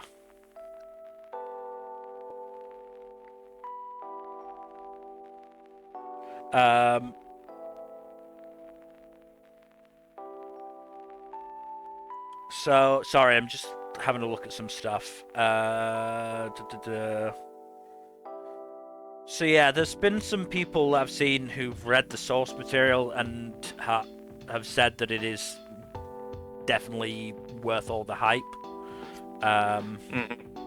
Yeah, I have seen nothing but good things said about the source material, which is a reason I have hope of it avoiding any of the red flags that you're mentioning. As I said, it was good enough that I'm fully willing to give it 3 episodes. Personally, I did like the execution of this one a lot. It is one of my favorites of the season. I'm definitely keeping this one for sure. It's not my top 3. I don't know if it's in my top 5 necessarily, but it's still pretty good, I'd say. Yeah, not quite in my top 5. But the execution will do a lot to make or break this one. Yeah.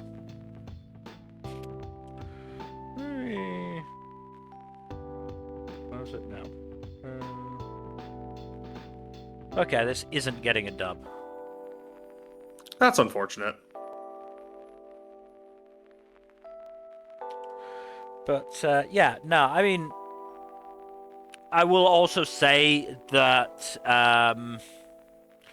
I'm going to be honest, I did basically sort of skip through the scene where Pamela was confronting Connie with her misdeeds in inverted commas. Because I was like... It is a bit uncomfortable. I know exactly where this is going, and I don't particularly want to see it. Fair play to the show, they did a really good job of making it feel uncomfortable. And it did make it at least somewhat satisfying to see Pamela get fucking dressed down so thoroughly. As I said, until the cruel and unusual punishment. Oh yeah, no, that was overkill.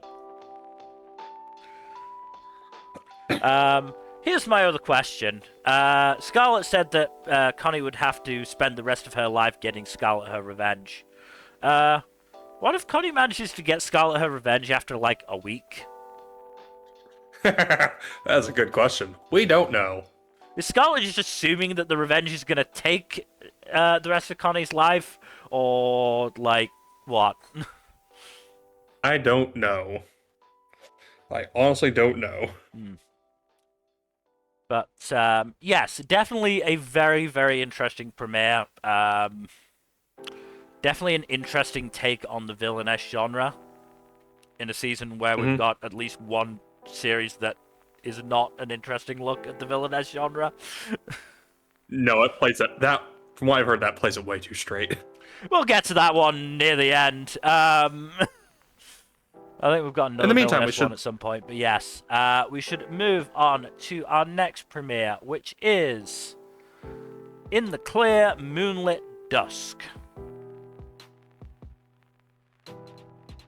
What's your This verdict is actually number, Garrett? pretty good, honestly. Well, I liked it, at least so far. Basically about this young girl who is, well, everyone calls the prince due to her somewhat more masculine looks and how she's sort of just capable at everything.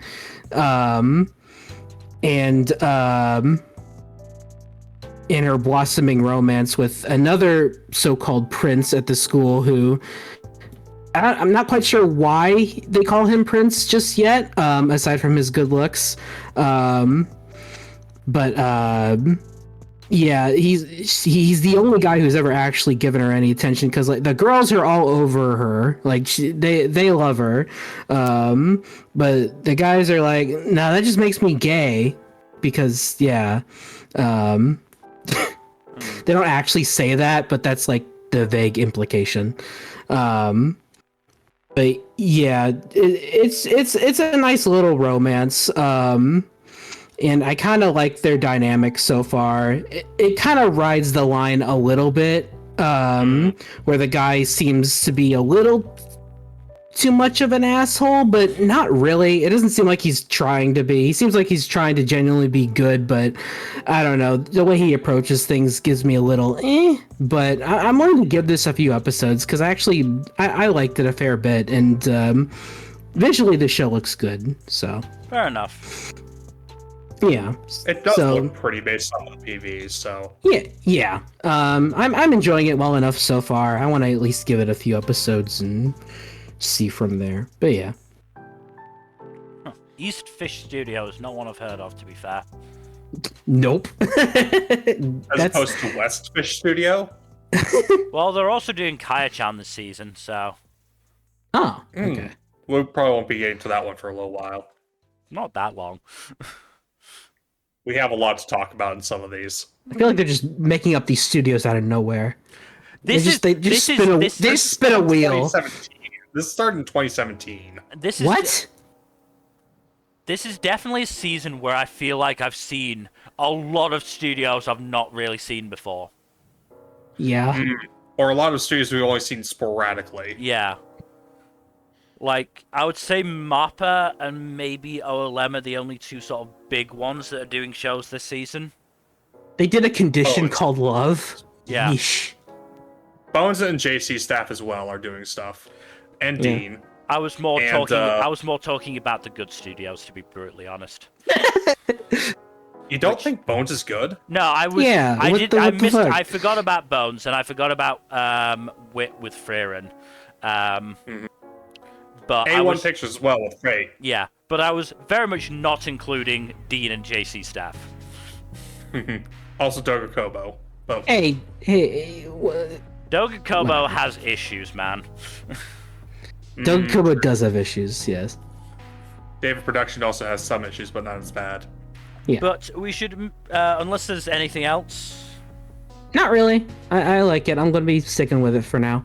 Let's move on to a premiere with few issues, almost none in fact, which is The Invisible Man and his soon-to-be wife. It's so this cute. Shit was this shit was really cute. Yeah. Not the cutest romance of the season, in my opinion, but we will get to that one later. That's such a high bar, though, unfortunately. No, that bar's in the heavens, actually. Yeah. We rarely use that one. But this show was really, really nice. Yeah. Very pleasant, very sweet. And the central romance is also just really cute. Look, I'm just gonna get it out of the way. There's obviously a power dynamic question with Tanome being Yako's boss, but for now I'm fine. I haven't seen any issues with it so far, so this is sweet enough that I don't really, I'm putting it out of my mind. And he's so considerate of her. Yeah, he's just such a nice dude. I mean, what I really loved about this premiere is how all three of the Tanome, Kikira, and Jirashi, none of them infantilized Yako because of her blindness, but they just did little things to help her, like simple things of letting her know where they've put stuff. I mean, also props to the Tonome for being an equal opportunity employer. He employs both a blind woman, a cat woman, and a bear. Okay. Now here's the thing. You say Catwoman for Jirashi. I thought Wolf Woman. Other people have said like coyote or hyena. Does she actually? In my opinion, she's like a lynx. Okay, I'm actually gonna see if there's a wiki for this, because I have genuinely no idea. I've seen so many different options here that I'm genuinely not sure. There's a lot of species she could be. Also, I was just going shorthand for a joke. Okay. Yeah, I know. That's fair. That's fair. So it doesn't look like there's a wiki for the series, But the other thing is that Jirashi's first name is Luna, which made me think wolf. No, that's completely fair.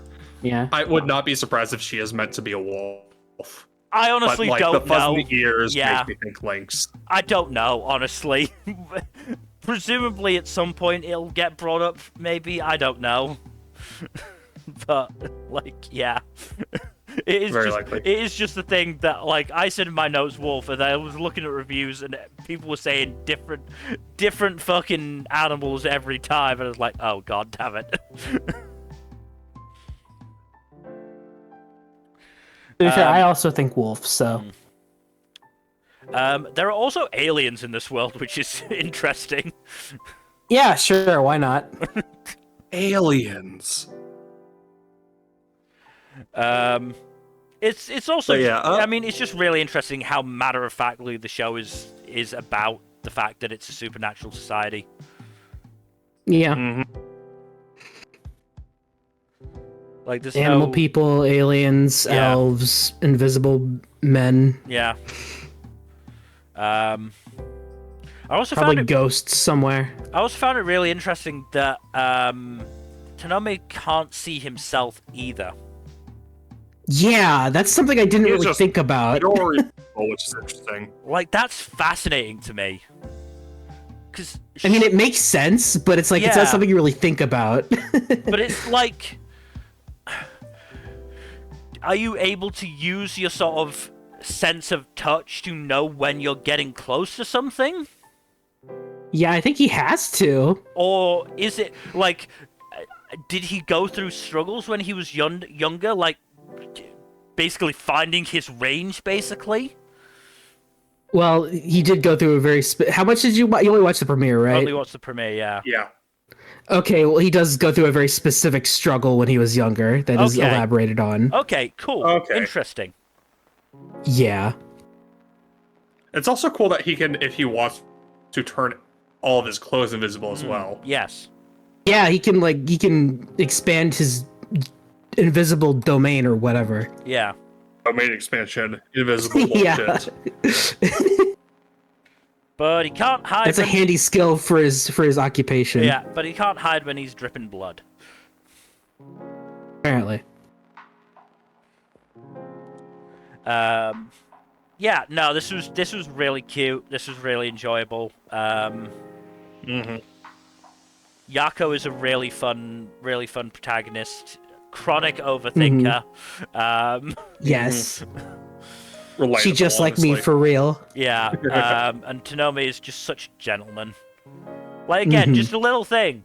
He asked permission before touching her hair to get the pedal out of Yeah. it. Yes.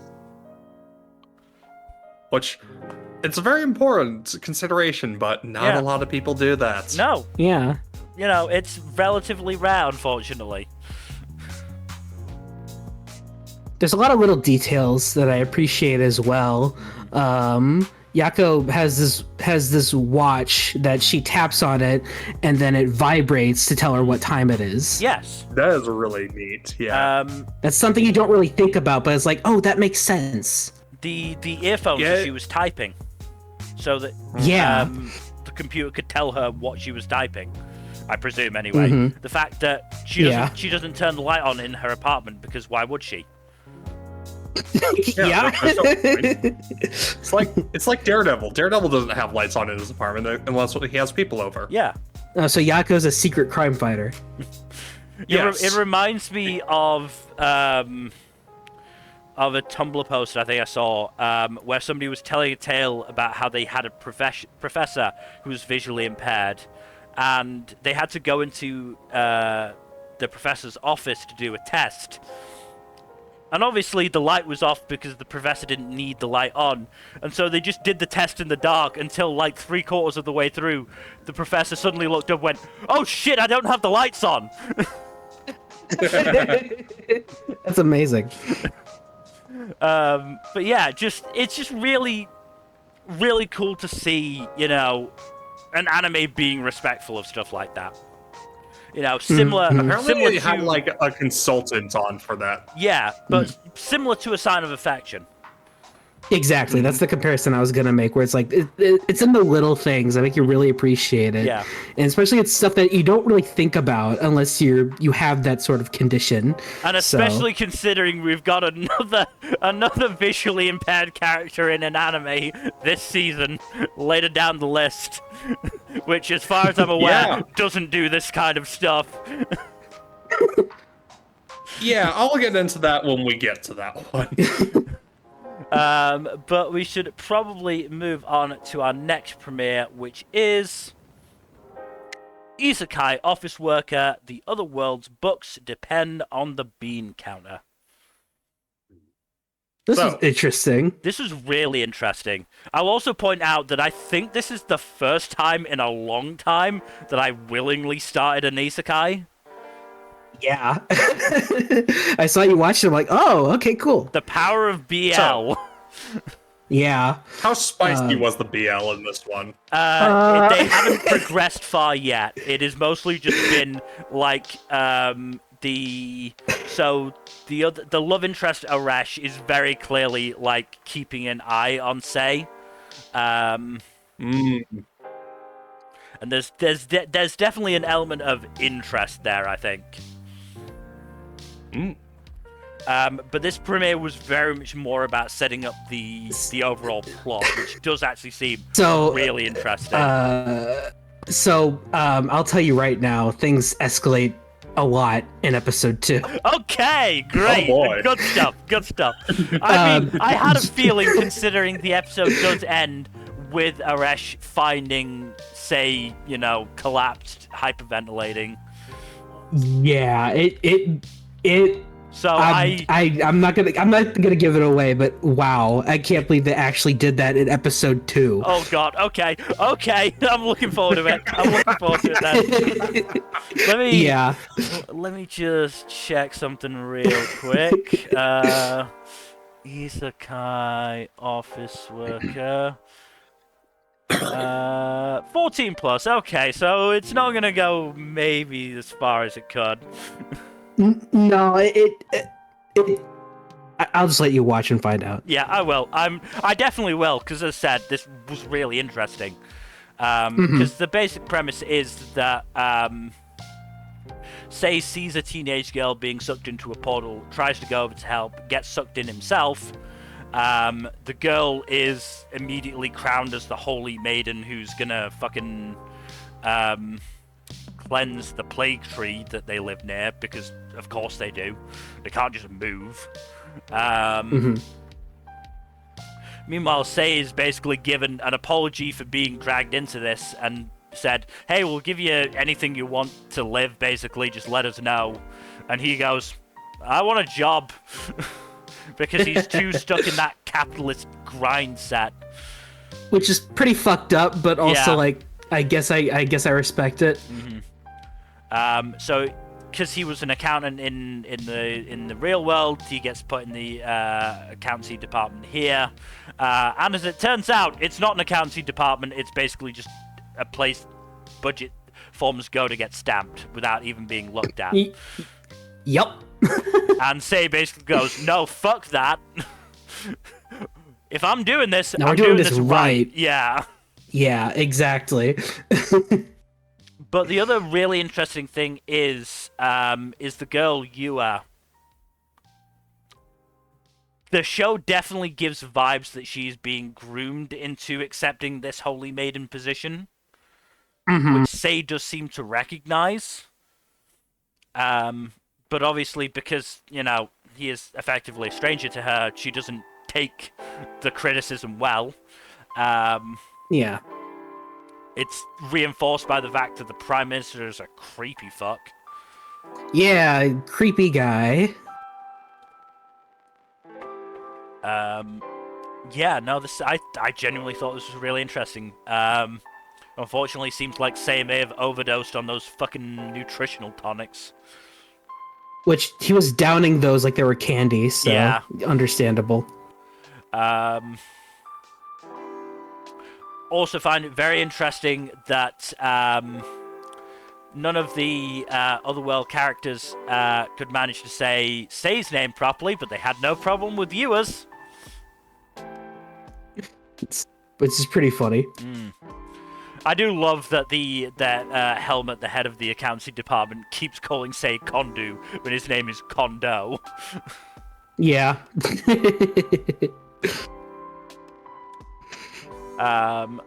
But yeah, no, at the very least, the Prime Minister gives off vibes of one of those, like, terrible corporate bosses. I have a feeling it's gonna go further than that as well. Yeah. But yeah, I'm curious to see where it goes. Yeah, no, I was really got into this, like, really got into the intrigue of this. So, and hey, apparently there's gonna be hot and heavy BL next episode. So, scratching two of my itches. Interesting things happen. I'll say that. Yeah. Hey, we're gonna get a good Isekai this season, apparently. Hooray! Yay! But we should probably move on to our next show, which, as far as I'm aware, is not a good example of its genre, with Jack of all trades, party of none. So, I'm gonna just say this straight out. Whoever thought this premise is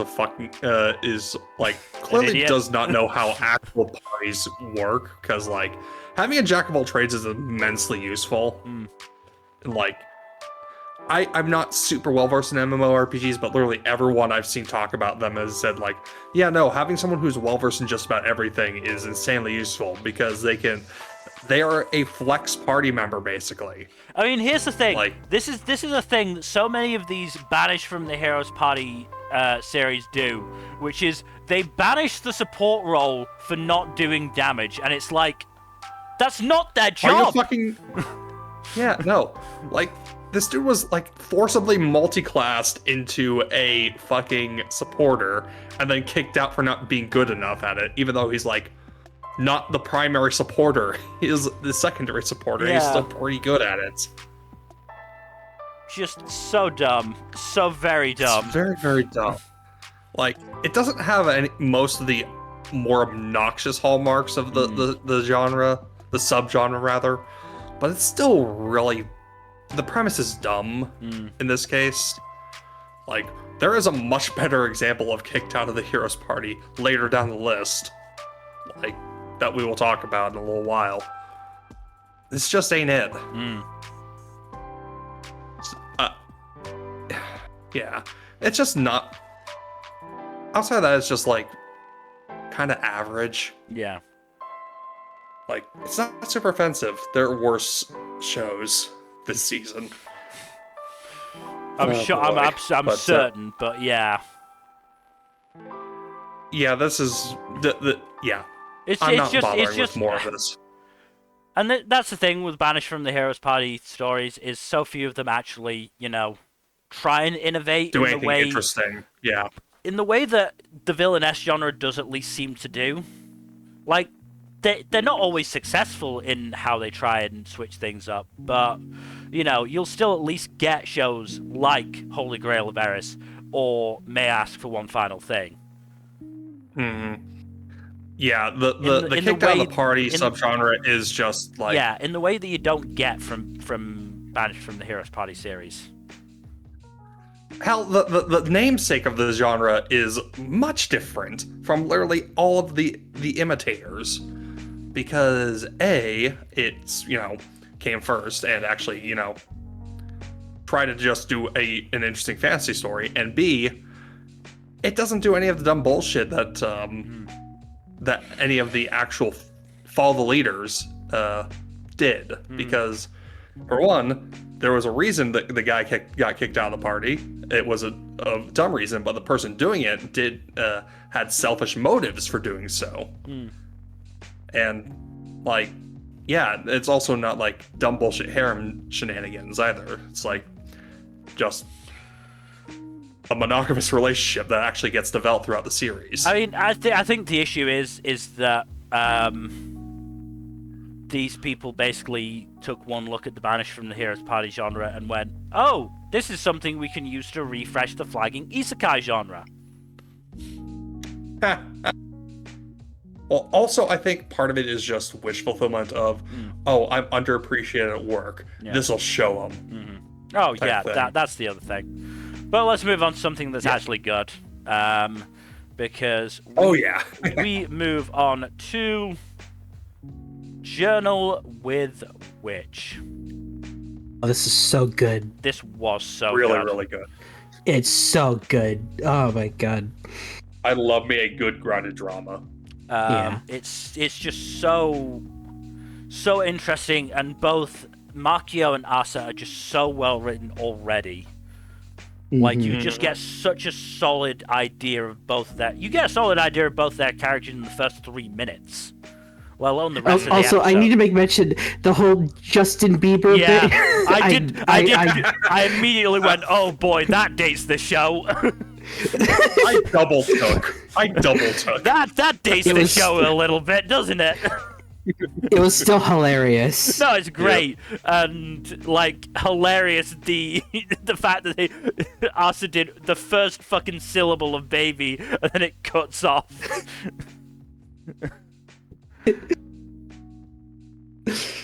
I also loved being bankrupt. That was great. Yeah. But yeah, and then we get into the meat of the episode, going back to the inciting incident of the accident killing Asa's parents, Makio's sister. The fact that Makio did not like her sister at all.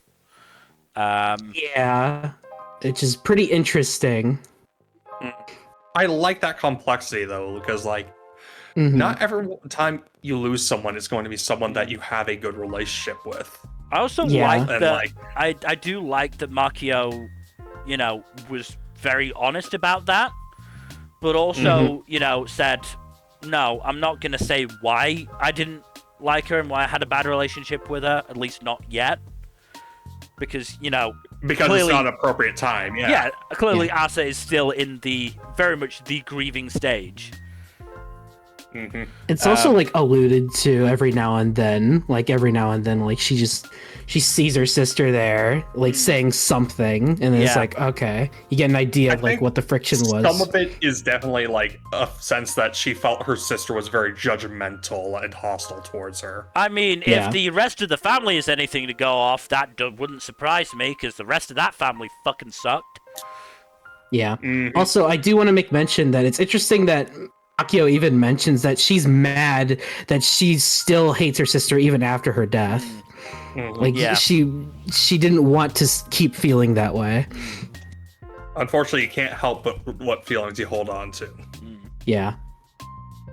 Yeah, no, that family sucks.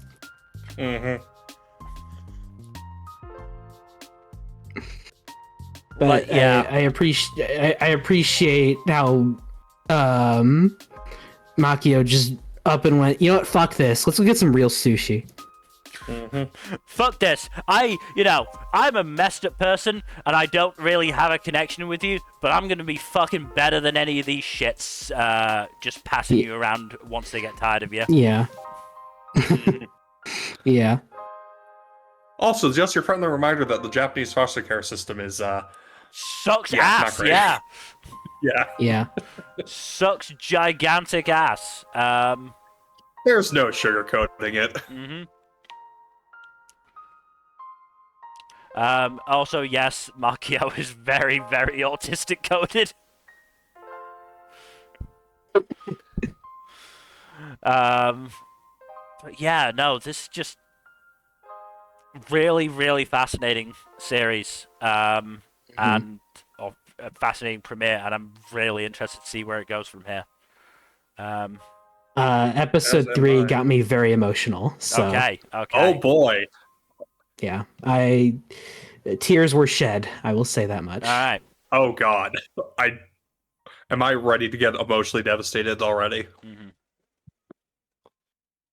Oh yeah. No. I am a sucker for this kind of stuff. So, but still.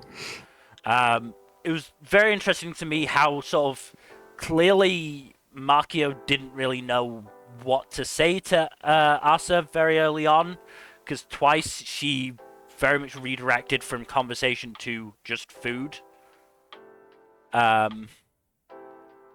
You know, with that first meeting when was it like Asa's grandma who just fucking foisted Asa off onto Makio? Yeah, I believe so. Yeah. And Makio just basically went, all right, let's get something to eat. And then the day after the funeral of, right, you're here. Why don't we have something to eat? To be fair, that's what I would do. Yeah, no, it's good redirection tactics don't grow on trees. Yeah, no, it is a, you know, socially awkward redirection tactic, and it's just very interesting. It says a lot about her. Yeah. But mostly good things. I mean, the episode does say a lot of good things about Makio because, you know, she's not shit like the rest of the family. Yeah. But yeah, no, really, really enjoyable premiere. Really well animated as well. Oh, it looks beautiful. I'm not familiar with Shuka, but I don't think they've done much. They did the Yuzuki family's 4 sons. Oh, yeah. As well as Durara Season 2. And Natsume's Book of Friends. So that's what they've been working on for the most part. And Case Files of Jeweler Richard. Wow, I haven't thought about that in a while. Yeah, that's a show I haven't thought about for a while either. Wow. I didn't watch much of it, but, you know. I watched all of it, and I remember very little. But yes, no, an absolutely fantastic premiere, but we should probably move on to our next one, which is Jujutsu Kaisen Season 3. Insert mill rant here. I don't like Mappa's adaptation of Jujutsu Kaisen at this point. Please tell me more. Elaborate. Yeah. I think they are going too far in the gotta make it as flashy and, you know, well animated fight heavy as possible. And I think that's starting to I made this point in season 2 with Maharaga versus the Maharaga Superman. fight. And I think they did the same thing here with Yuta and Yuji. Because I don't think those first 3 minutes were at all necessary. I don't think they helped the fight. Yeah, it didn't seem excessive. They cut out some dialogue from Yuji that made him, you know,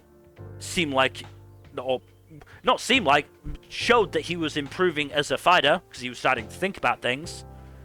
And then, you know, those first 3 minutes, again, taken in context of Yuji knows he's being chased by Yuta and then just sort of stops. Yeah, and then the final bit of fucking the cliffhanger for the first episode, which is ruined by the fact that it's a double premiere. They changed where fucking Yuta stabbed Yuji? Yeah, it was like right into his sternum, right? In the manga, it's right in the center of the chest, right in the heart. In the anime, it's basically near the shoulder. It probably caught it probably caught Yuji's lung, but it's not a fatal blow. Not immediately. I thought he still stabbed him in the heart. Huh. No. Okay. Genuinely. Like I went back and I'd looked. have to rewatch to double check, but yeah. I mean, fucking I know exactly where it is. While you talk about what you actually liked from the premiere, I will get it and show you. Well, I did like the Choso versus Naoya fight. That was actually really cool. Like, we got a great meme out of it. I'm also just very done with that meme because it's too much everywhere now. I'm done. it's I still love it. It's funny. I've seen a lot of variations on it, which helps. Like, some of them are much more comedically focused than others. But yeah, it's a funny meme. Also helps that, like, it shows how overconfident Naoya is, and makes his trouncing by Choso at the end much more satisfying. Yeah, fair. I say having not watched that episode yet. Also, here it is. You know what's... As said, left side. Very much left side. As said, definitely caught a lot. Oh, yeah, you're right. Definitely caught a lot. Oh, yeah. But, yeah. A lung stabbing is not nearly as much as a heart stabbing in terms of immediate Frankly, fatality. Yuji could still punch the shit out of Yuta from that position. But yes, also to discuss real quick is the Jujutsu Kaisen fandom's aversion to reading, what with episode 3 and all. Oh yeah, the fact that, you know, the minute there isn't a fucking fight in it in the episode, the rating for it just drops. Yeah. Fucking moronic idiots. I hate To be fair, Kaisen fandom, to be honest.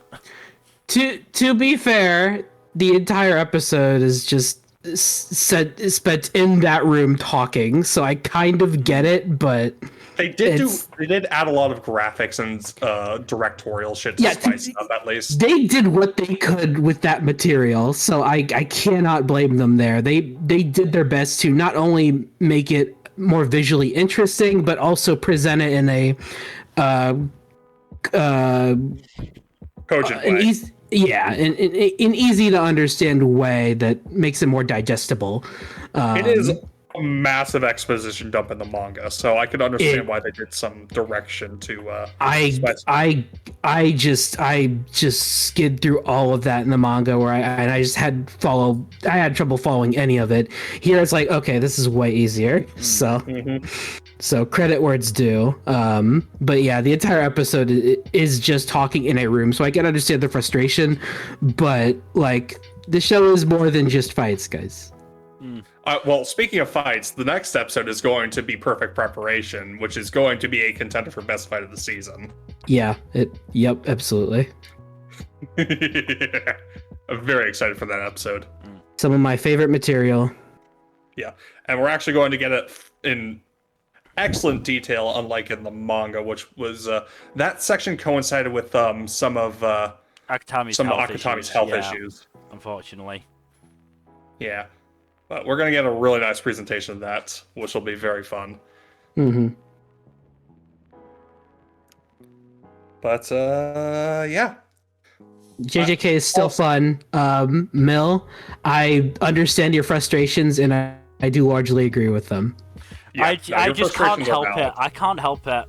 Like, I wish I could just ignore it and just go, no, fun fight, be fun. But...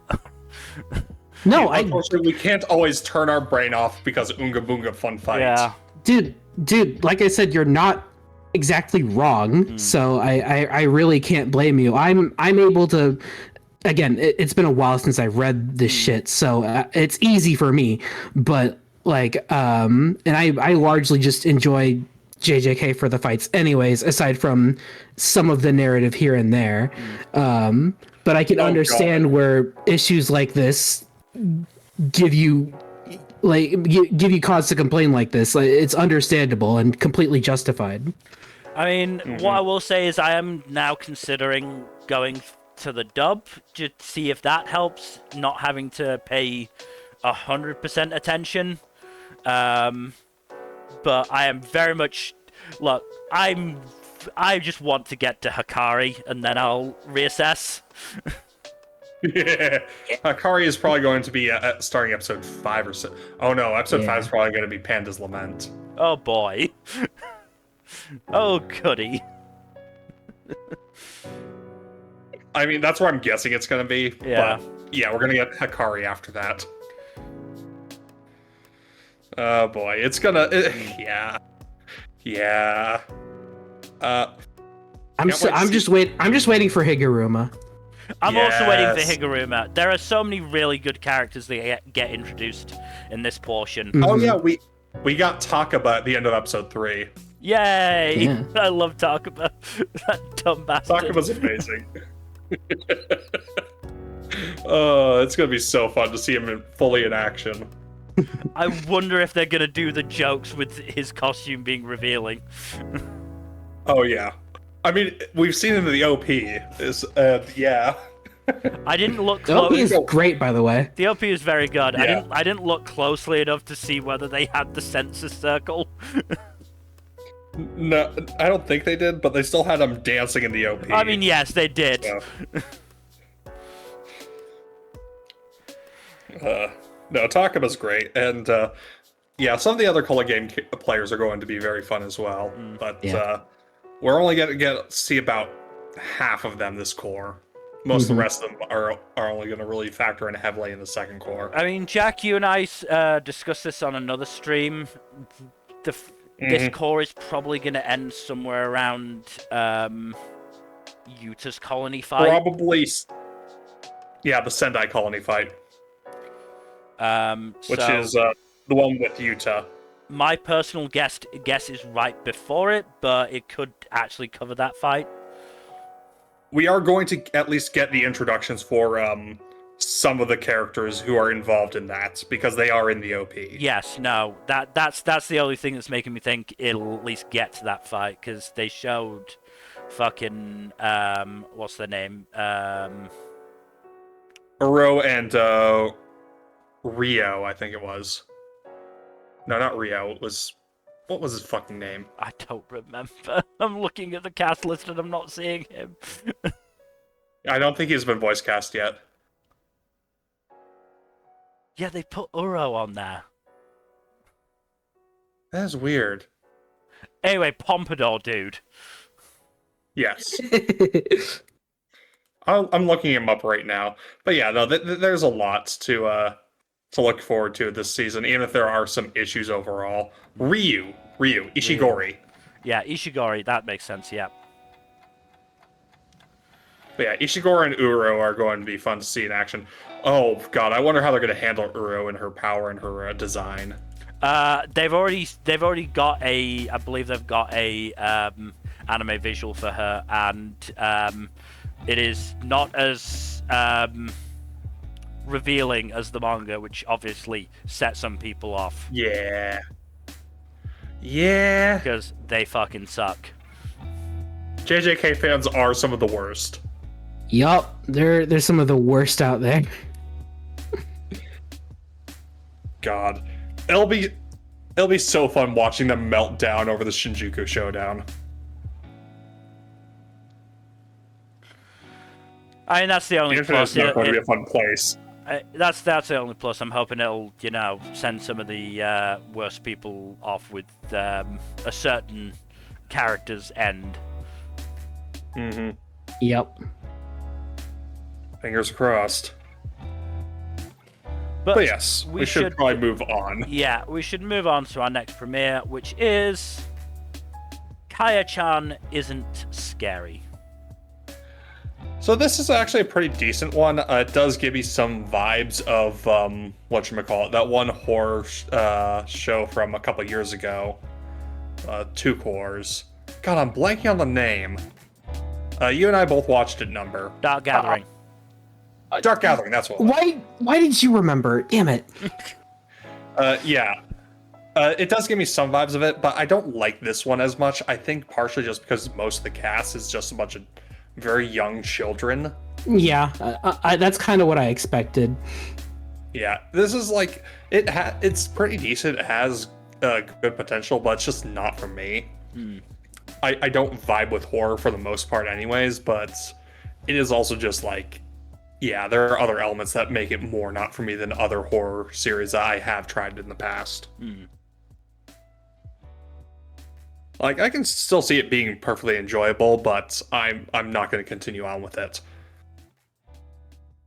Also, the monsters in the visual look like the enemies from Naruto Shippuden Dragon Blade Chronicles. Oh god, God.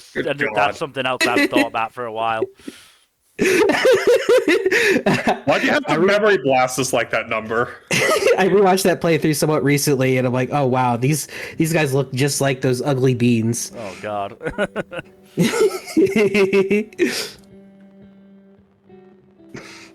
But yeah, no, it's all right. It's not my bag of tea, but if it was my bag of tea, I'd have to throw it into Boston Harbor, and I'm nowhere near there yet. All right, let's move on to our next premiere, which is... Wow, you're not even gonna acknowledge my joke. No. Fine. Nope. Nope. Because clearly, if current events say anything, you made the wrong decision. We move on to Kunon the Sorcerer Can't See. Yeah, this one's okay. I like the premise enough. Daredevil is one of my favorite comic book superheroes, so I do have kind of a soft spot for characters who use superpowers to circumvent the difficulties of a disability and actually do cool stuff. Then is the main character voiced by Charlie Cox?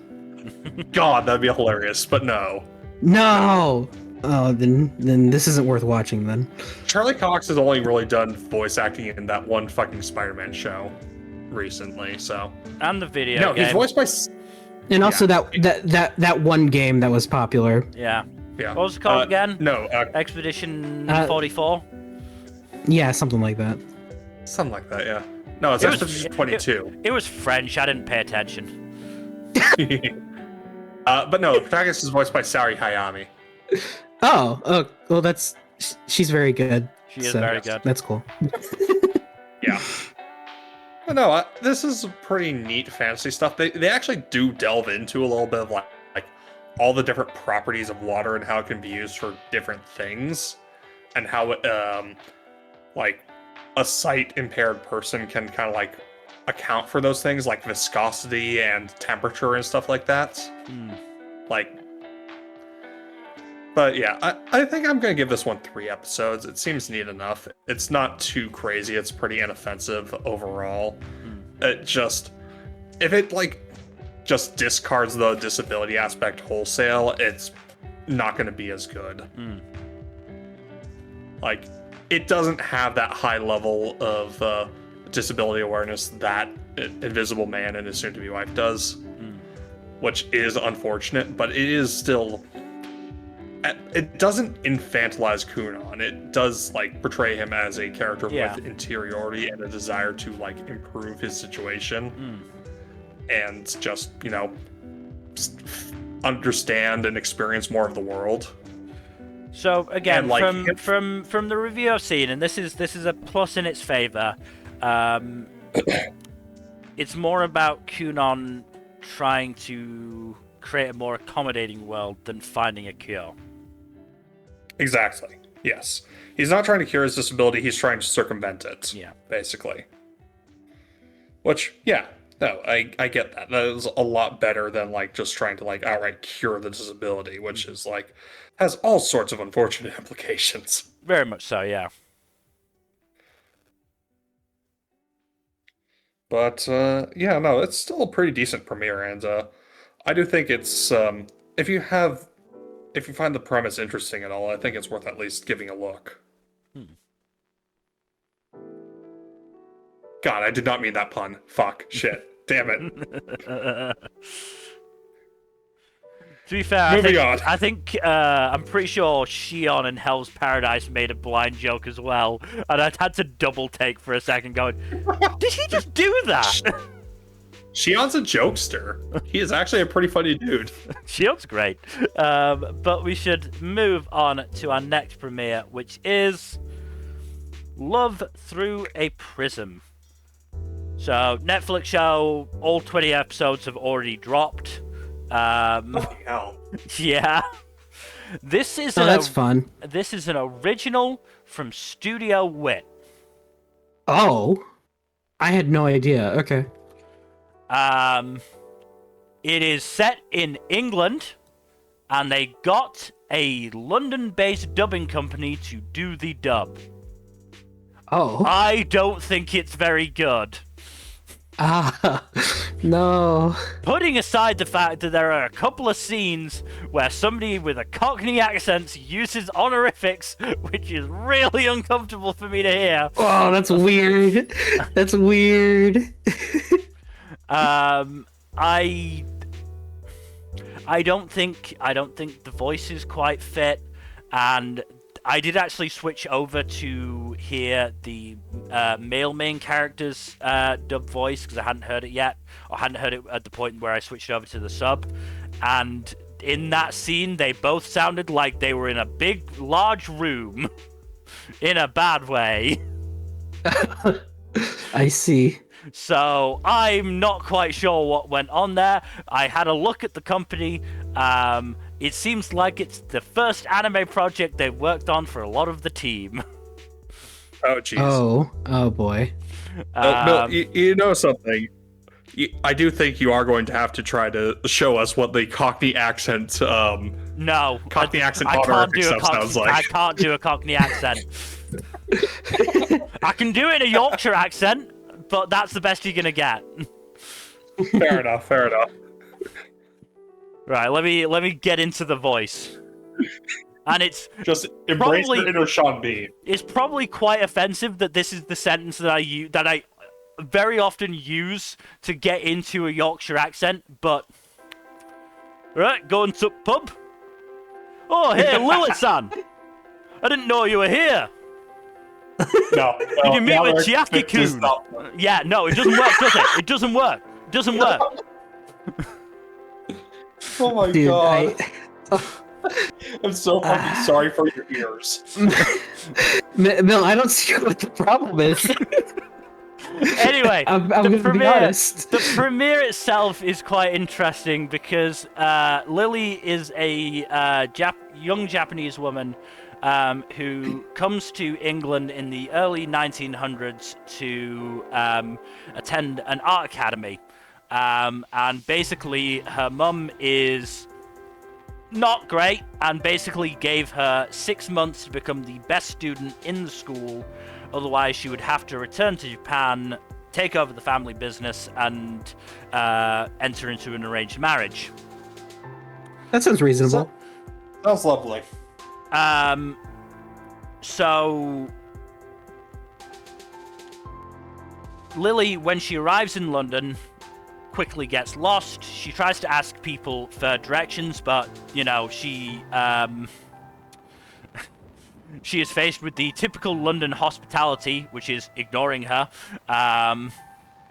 until she sees a guy sitting on a bridge, sketching I believe it's seagull in charcoal. And obviously, as a fellow artist, she gets interested and asks him for directions. He ignores her until finally he offers her a chunk of bread that he'd been using to, rub the charcoal with. What the fuck? Yeah. Alright. She understandably doesn't accept, so he pops that in his mouth himself. What? But Gross. he does then give Lily directions. Better Well, than that's- nothing, I guess. Alright. She gets to the school. She's given a fellow student guide, Dorothy Brown from the Cotswolds. She seems quite nice until she shows off the very, very Orientalist mindset of Britain towards Japan when she said that all Japanese people are samurai and asked if Lily was a ninja. Oh, brother. Which Oh, God. Dorothy then gets distracted by something and Lily runs out of there like a fucking shot. Yeah.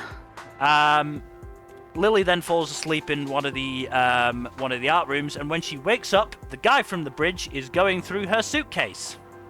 What? Mm-hmm. So this is basically just Lily's no good, terrible, very bad day. Well, as it turns out, the guy is called Kit Charles, and he is the current #1 artist in the school. Oh. So, Cool. he is the person she needs to surpass. He is very talented, but just very, very weird. That's all artists. Mm-hmm. It was an interesting enough premiere once I switched over from the dub. I slightly appreciate Netflix trying something different, but I don't think it worked very well with this one. No. Described, it seems like it was perfect. I don't know what the problem is. Look, if Okay, Nmbr, riddle me this. riddle me this. Do you think a Cockney accent or a Boston accent would be worse for honorifics? Ooh. I met that Lily-san, don't you know? That is not a Boston accent. I know it's not a Boston That's accent, but I can only do Minnesotan. Or Canadian, depending on how far. Yeah, I think Boston might be worse. Now I think about it. Hold on, let me try it. Let me try it. You got a pocket account in Harvard yet, Sanji-san? Oh Awesome. boy, okay. All right. I think we should move on from this wonderful journey through accents and dialects to our, well, not our next premiere, but our next show with Medalist Season 2. Why isn't it out yet? Yeah, it's not coming out until next week. Yeah, next Saturday or Sunday, I think, something like that. Thanks a lot for making us watch it, Mel. Now we have to suffer and wait. On the plus side, we have also gotten confirmation that this is going to get a movie after the second season. Yeah. Which again, very interesting on what it's going to cover. All right, keep your secrets, filthy source material reader. I absolutely will, because I don't want to spoil what's coming up next. It's really good stuff. I might unironically also become a filthy source material reader, so I can't say shit. The manga is really, really good. I believe you. Like as I said, for the end of year wrap up, the anime is really good and really depicts the motion well. But the manga is the art is just a step above. Like, it has some of the best art I've seen in a manga, so... Honestly, there's a lot of really gorgeous manga out there that just do not get appreciated because too many people are hung up on it. No, it has to be anime. Anime or bust. Or the anime adaptation that they get is just not as good. Mm-hmm. Sometimes because it does get a rough deal in terms of studio staff time, whatever, and sometimes just because it is near impossible to do a certain art style in motion in an anime format. Yeah. Mm-hmm. But yes, no, I'm very much looking forward to Medalist Season 2 when it comes out. I'm really hoping it gets its simul-dubbed again, because I really enjoyed the dub. Yeah. Good God, we're barely over halfway through the list. There are fewer shows in the second past the M's, to be fair. But let's move on to My Hero Academia Vigilantes Season 2. It's alright, right? It's alright. Wait, wrong opening. That's not that opening anymore. You can't sing that. Damn it. I do miss the OP. The new OP is fine. Yeah. It's not as... Yeah. So, we took a trip to Osaka, where we met a familiar face, or should I say belly. I love that gum. He's great. Tender Tank of Naniwa is great.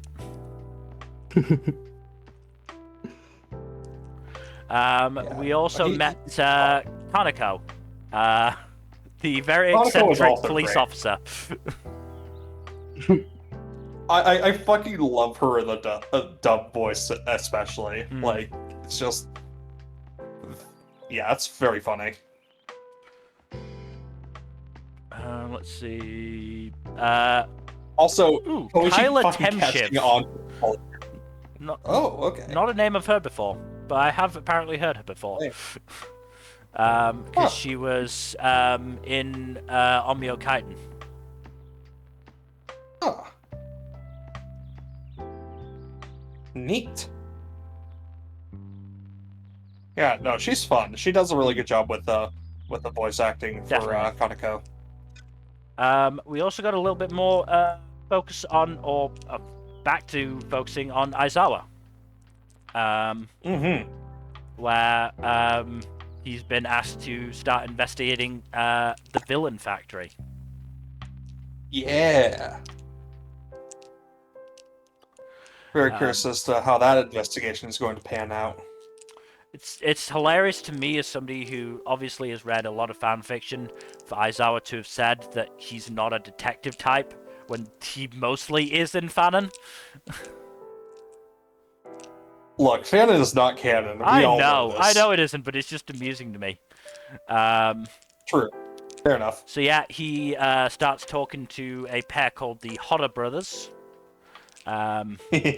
who, despite saying that they won't talk very quickly. You'll never break me. Breaks immediately. Also hilarious that when they did actually admit to the crimes they were committing, they had to be like, yeah, those boldness and penis pills were for us. Our hoppers aren't hopping.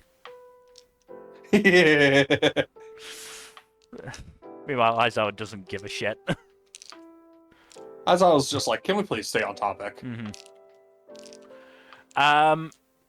And Koichi's quirk is getting a little more versatility. He can now stick to things. Yeah, it's almost like it's almost like his quirk can do a lot of things. It's almost like he can do whatever a spider can. Wait. It's almost like his quirk could always do a lot of things if somebody hadn't, made him repress it. Yeah. And repressed. Also, Miyu got Koichi spot on. He missed that train getting bentos. Yep. Spot fucking on. Also found he had to get the bentos. Yeah, no, absolutely. I also found it quite amusing during the opening narration that when they said proven character, they happened to show Endeavor. Yeah, okay, pal. That was almost certainly like an ironic wink to the camera. Probably, yeah, probably. But yeah, no, this good premiere. I like Vigilantes. You support Vigilantes, Mill? How could you? Yeah, I do. Always a menace, I tell you. Wait, wrong series. Fuck. The thing is, the moment you call Koichi a menace, it falls apart when you see him doing the stuff he does. Oh yeah, no. Like, you could get away with calling Knuckle Duster a menace. He was a menace. JJ would still find a way to do it. He would, but it would ring slightly falser.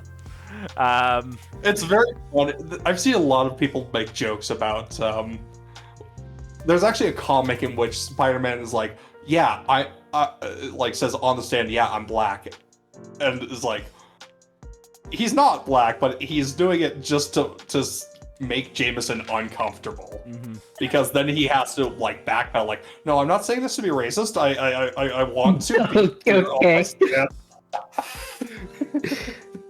Wonderful. I love it when Spider-Man is a troll, even if that one is a bit of the wonky one. Yeah. Yeah.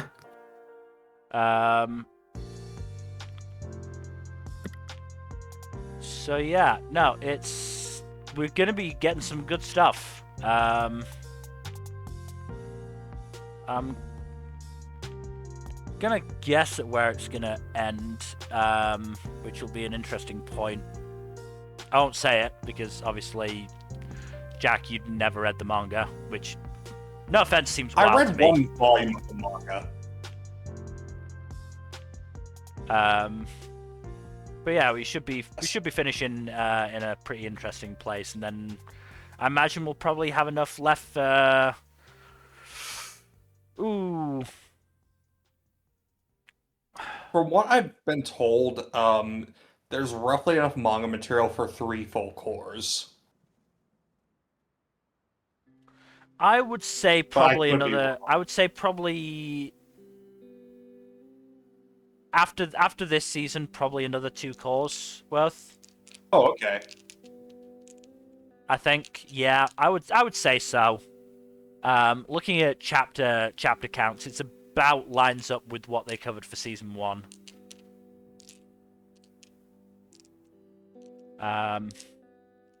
Season 3 will cover some really interesting stuff. But now I'm curious. But we'll get to that. For now, yeah, the premiere was good. Really enjoyed it. Looking forward to the rest. But we should move on to something that was less fun with Noble Reincarnation, Born Blessed Soul, obtain ultimate power. Did you know that the protagonist of this, Noah, is the specialist boy ever? He is? What? Wow. Isn't he just a special little boy? Yeah. Like, he got given this murder sword, and he tamed it instantly. What? Oh my god. That's so cool. Did he not even have a hacked superpower to do it? No. He murdered a politician without trial, and he got away with it. Oh my what? God. Wow. He got given land by the king, his dad, and he was told that selling it would offend the king. But you know what? The king let him off when he did it. That's crazy. Oh my goodness. I'm sorry, yeah. This sounds like This show is most not. Mary Sue The has show is not accent. as bad as the worst of its genre. It's just so typical and generic, and therefore bad. Yeah. Sounds like it. The problem is when you make your protagonist a Mary Sue or a Marty Stu or whatever, completely unironically, it doesn't make for a good series at all. Yeah. There's also a bit of skeevy stuff in that. The reason he sells the land he got from his dad is to make enough money to buy an area that had been ravaged by floods. That land was where his personal maid had come from, and the reason basically, she said that she had to take a leave of absence to settle her mum in, and then she was going to have to basically sell herself into sexual slavery to keep, so that the mum could, survive, after their fields got flooded. So he was like, no, I'm going to give your mum a useless job in the palace and pay her fucking, a lot of money, considering, it was outright stated that the average person in the capital city, likely the place where people earn the most, gets 120 currency per year. Do you want to know what this shipdit pays his fucking retainers? What? 8,000 currency a year. That's ridiculous. He also has personal wealth, which, if I just have a look-see, where did I do these sums? Oh god, you did math? What? I did do math, yeah. But I'm trying to figure out... here it is. So his personal wealth is 500,000 currency, which means the average person would have to work 4,000 years to make that much. Oh, so he's a billionaire, basically. Yeah. So relatable. So relatable. Guillotine him. Yeah, just... like... Oh, yeah, sorry, I got distracted. So... He saves his maid from sexual slavery, which you'd think is a good thing. If he didn't then say in his internal monologue, he's not doing it to save her, he's doing it to save his own reputation, and so she'll be his forever. Which, skeevy. Yikes. Yeah, real yikes. That's the worst it gets in terms of, like, your typical reincarnation skeeviness. That's still pretty fucking bad. Yeah. Overall, there's, like, he does want to make things better, so I'll give him that, but yeah, there's just, like, ugh. Mill, that bar is in hell. I know, but it's still a bar he fucking beat. I've got to give him that prop. Fair enough. A singular prop. Yeah. Yeah, it's just... fuck it. And we're going from strength to strength, baby. Let's go. Let's move on. We've mentioned it a few times before. Let's move on to our next premiere with Oedo Fireslayer, The Legend of Phoenix. This looks so fucking bad, yo. So as I said, I watched a few minutes of it to get a good idea.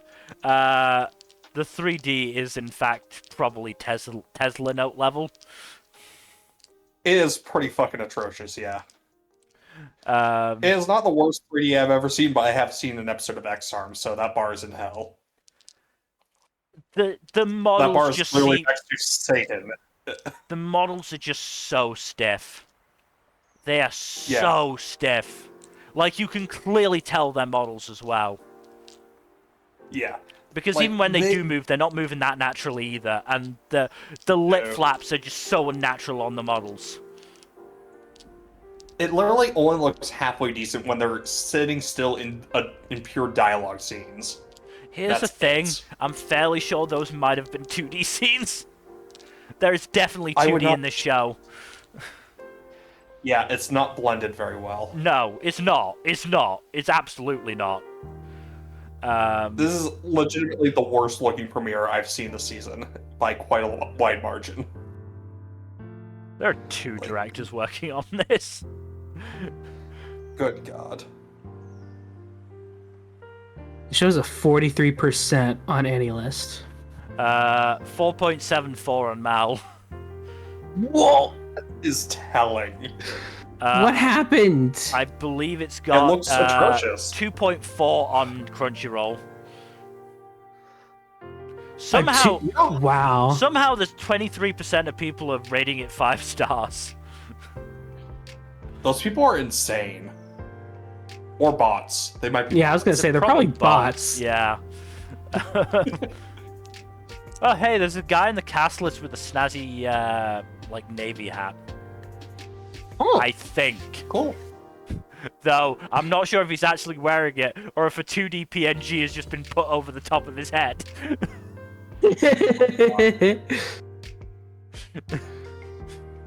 I can't tell, if I'm honest. It doesn't look like a natural part of the character art, if I'm honest. Anyway, what about the plot? Protagonist is a firefighter who retires after the prologue and then gets called back from retirement a couple years later, I think, after the previous fire chief dies. To take his place and assemble a team, a crack team of firefighters who might be facing supernatural fire. Oh, so you could say that they are a force that fights fire. Yes, a fire force, if you will. Oh, okay, interesting. I've never heard that. I've never heard that concept before. What? You never heard of Promare? Oh God, it's been a while. Weirdly, I've been seeing more art for that recently. Huh. Weird. Huh. Anyway, this is nowhere near as good as Promare or Fire Force, so yeah. Do not waste your time with it. As I said, I might watch the first episode just to see just how bad it is, but at this point, I'm not even sure if I'll do that. I kind of want to, just to see. Why would you subject yourself to that? X-Arm, man, like. Y'all are insane. That's okay. Class houses and all that. Fuck me, I guess. But yeah, we're just a different kind of insane to you. We like so bad it's good. I mean, I've seen so bad it's good. My kind of so bad it's good just isn't this. I don't imagine this will even be so bad it's good. I said I'm just more morbidly curious at this point. Yeah. I mean, I've also checked out things I'm morbidly curious about, so I don't really have any shots to shoot. Yeah. On that front. But yeah. Anyways, we should probably move on to something. Oh yeah, it's your show number. Yeah. Let's move on to Oshinoko Season 3. It is my show, but I did not have time to watch the premiere, so. Very important. That being said, since since this is a solo show for me and it's a sequel, I prefer to not talk about it solo. So I'll probably just watch it on my own and then talk about it a bit at the end of season. That's fine. No, that's fine. I will I'll probably say do the same for Trigun as well. This is in a very interesting place as well, because this is coming out after the manga ended, and the manga ending is controversial to say the least. Yeah, no, definitely to say the least. I've already seen at least one bit of copium from people going, they added a scene where this thing happens. Is this a sign they could be changing the ending for the anime? Did anyone tell them the first ED teases the ending? And the second one does too? Yeah, I don't really think. Yeah. That said, they're doing an original ending for Kaguya, so who the fuck knows? Yeah, but the original ending is more of an epilogue than an actual ending. They skipped a lot of shit for Kaguya. Yeah, which I am still very upset about. I'm still mad about that, but yeah, I'll talk about this at the end of season, but I still enjoy Oshinoko, so. Fair enough. Alright, let's move on then to Reincarnated as a Dragon Hatchling. As for shows I didn't enjoy, it is this. It's so boring. It's just a guy, I guess, is just reincarnated as a dragon egg. I don't even think he realizes that he was reincarnated or anything. He just starts gaining a consciousness, and he's just an eye in an egg. And he's like, what the hell's happening? And he rolls around, somehow manages to beat a monster, levels up, and then he hatches into a little baby dragon, and then he starts making friends with a human, and then it's so boring. It's just the same isekai slop you'll see anywhere, but with a slightly different coat of paint. The twist is that he's a dragon. Woo. It's just at this point, I want to say that almost every other reincarnated as a non-human has been more interesting than this sounds. Yeah. To be fair, like, it's just the first episode. Who knows where it goes? Interestingly, he doesn't understand the language they're speaking, but the more he listens to it, the better he gets at understanding it. That's interesting, I suppose. Well, the thing is that, like, it's the whole RPG bullshit system thing where it's like his skills level up automatically, so it's like so it's not quite as cool as it sounds. I was hoping he was actually, learning the language instead of just leveling up. No, I wish. That'd actually be pretty cool, but no. Imagine like the first episode of Slime, but like way worse.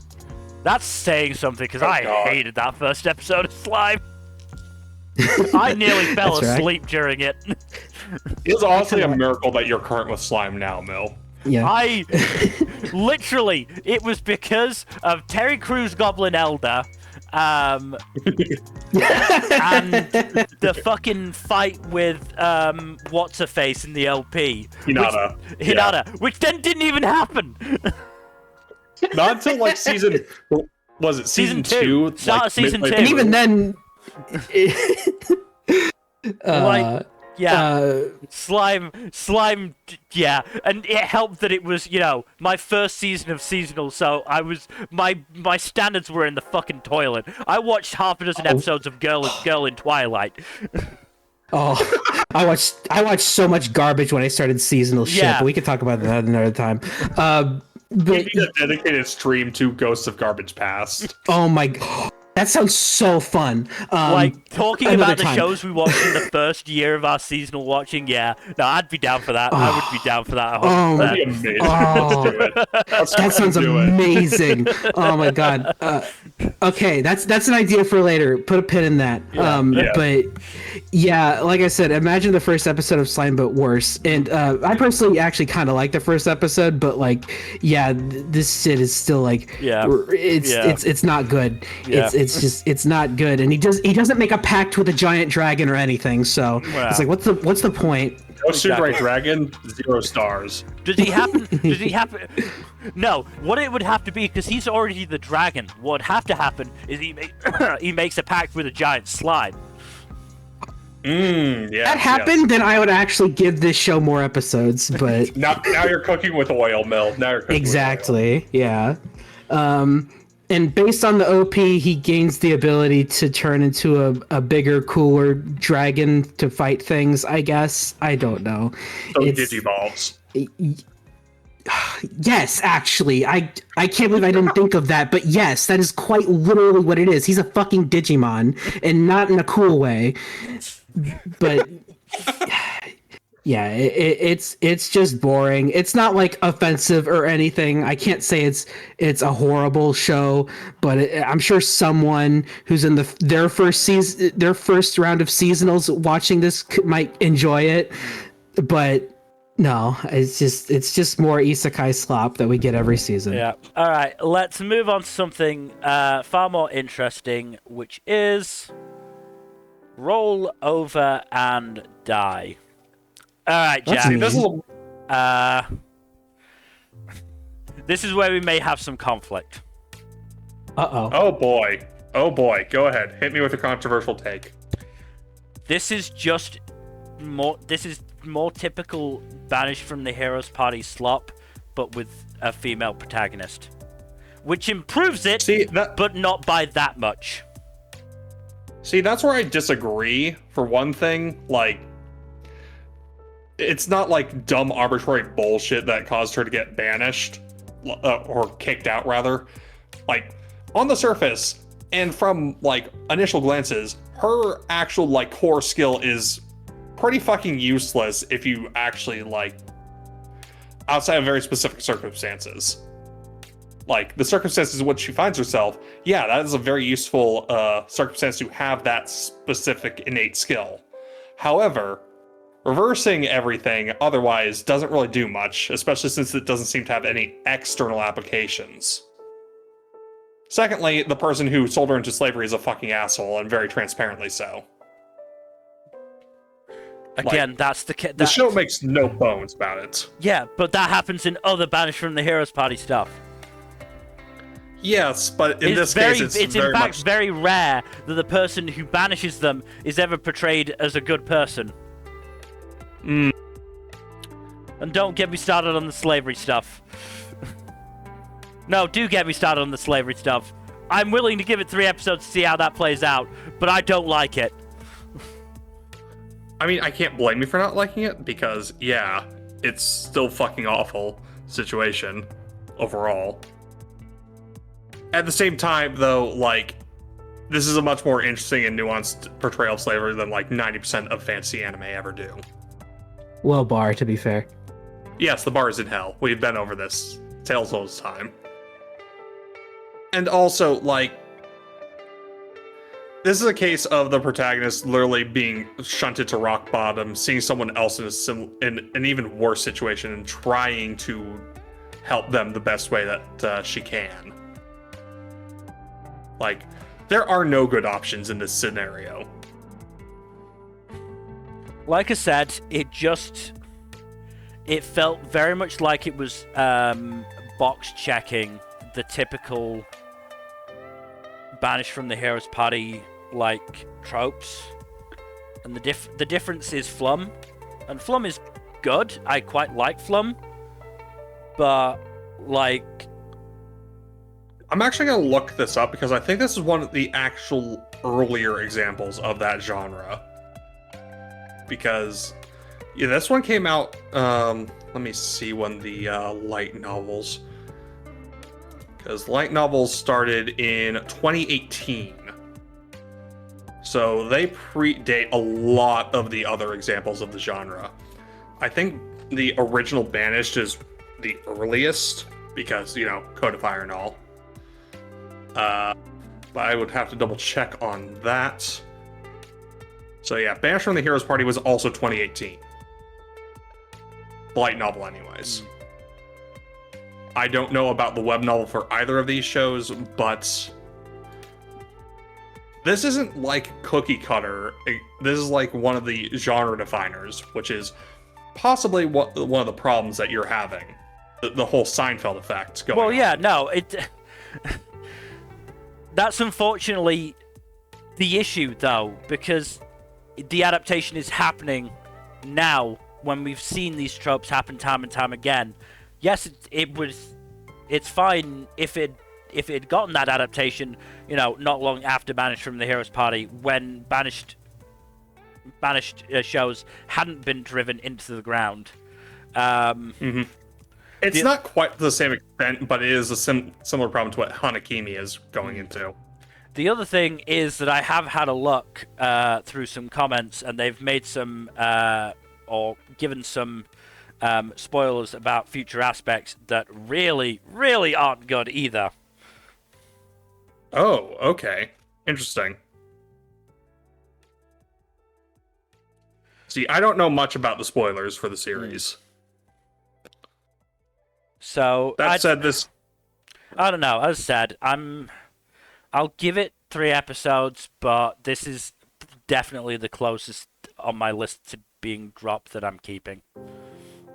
I suppose that's fair. At the end of the day, there is a lot of things that Yuri can fucking paint over, but it can't paint over everything. Same with gay. Yes, window. Fair. Oh boy. Tricolored, I still don't remember. I don't fucking remember. I never did remember. It was both and also neither. Schrodinger's BL. Yeah. Exactly. I do think BL does tend to run into those issues more commonly than Yuri does. But yes, it is still... Some things just cannot be overcome depending on the genre, and I get that. I'm still going to stick with this one, at least until or unless it does something that crosses the line for me. This is a dark series, so... The other thing is I'm just not the biggest fan of dark series overall. Typically has to do something really special to get me interested in them. That is completely fair. Tonal things are another aspect. But unless there's anything else, do you want to actually go into what you liked instead of just me talking about what I didn't like? And me playing defense? Yes. I like that the protagonist actually does have a unique power compared to a lot of other protagonists in fantasy overall. Like, having the ability to reverse things in general and curses in particular is really neat and does not get is not the kind of ability that you see used a lot. Also interesting to see the protagonist climb her way out of really dire circumstances and try to make her way in a pretty unforgiving world. Like, again, a lot of protagonists in these stories get set on fucking easy mode, and that's not the case here. And Flim herself is a really a neat protagonist, and has a legitimate reason to have beef with the heroes party in general and the jackass who sold her in particular. And that is an interesting source of conflict that I think might actually be properly mined for, tension and conflict in the story going forward. Yeah, there's a lot to actually find interesting here. And, yeah. I think it's worth at least checking out.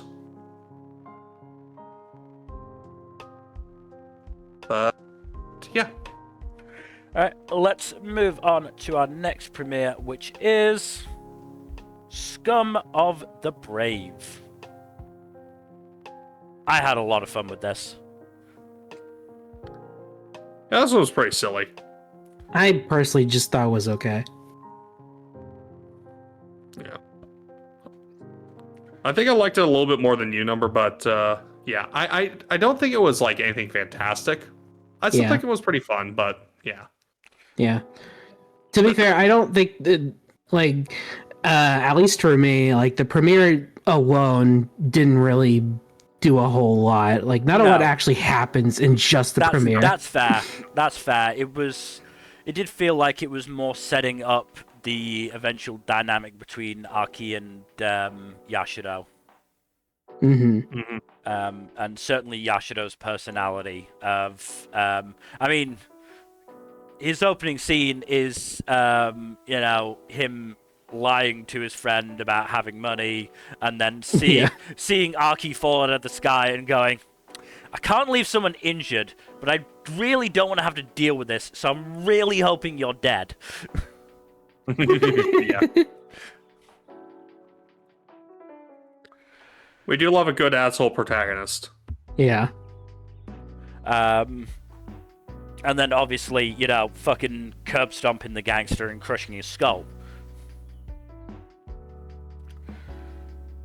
And I think it is setting up for a really interesting sort of contrast between, you know, the probably more naive Aki from the academy, and the older Yashiro who's, you know, been on the streets more and has more experience with this sort of stuff. AKA he's a jaded asshole, which, you know, jaded asshole and spunky newbie is a fun dynamic. Yeah. It just lends itself very easily to fun. It is also a very well-worn dynamic, so you kind of gotta do some fun stuff with it, otherwise it's just like... And I think so, because if nothing else, I mean, I think Yashiro even points this out, as much as Aki is, you know, quite naive and, you know, expects Yashiro to help for nothing until he actually, you know, asks for the money, she does actually have a very good eye for his lies. You know, she is able to tell when he lies to Yukine, for example. What's that I smell? I smell bullshit. Also, I mean, we haven't gone into the powers very much just yet, but Yukine's was fucking interesting, I feel like. Or at least it was an interesting application of, you know, effectively teleporting. Yeah, it's basically teleporting. And we got a little bit of a glimpse of Ishino's, which also looked very interesting to me. So I don't know. This was the last thing I properly watched, and I really enjoyed it. That's cool. If you continue to enjoy it, then I might give it another go. But for now, I think I'm gonna pass on it. Fair enough. I'm giving it 3 episodes just to see it, but yeah, it's also not my favorite of this season. I mean, look, the other thing is that it starts with Aki giving this declaration of beauty and victory, and the gangsters just not knowing how to react, so they just shot her. like fucking joke, just looking blankly and then just shooting her in the head. It is a great opener. I will give it that. Like I totally understand that the episode was definitely paced slowly. Also, going through Fate has been fucking with me because Aki just talks like Saber does, and it kind of throws me off a little bit. Wait, is that Ayako Kawasumi? Is it Ayako Kawasumi? I checked and it's not. But fun fact, there is a character named Sarah Kashiwagi Pendragon. Yep. So God damn it. No, Aki is voiced by Akari Kito. No. Okay. No, but it's just the way she talks just reminds me of Saber, and it's just very funny. I wonder if Ayako Kawasumi is actually in something this season. I did not check. Kenjiro Suda's in this though. Yep. Well, he's the guy they're going to take care of right now, so I'm sort of hoping that they are going to take care of him next episode.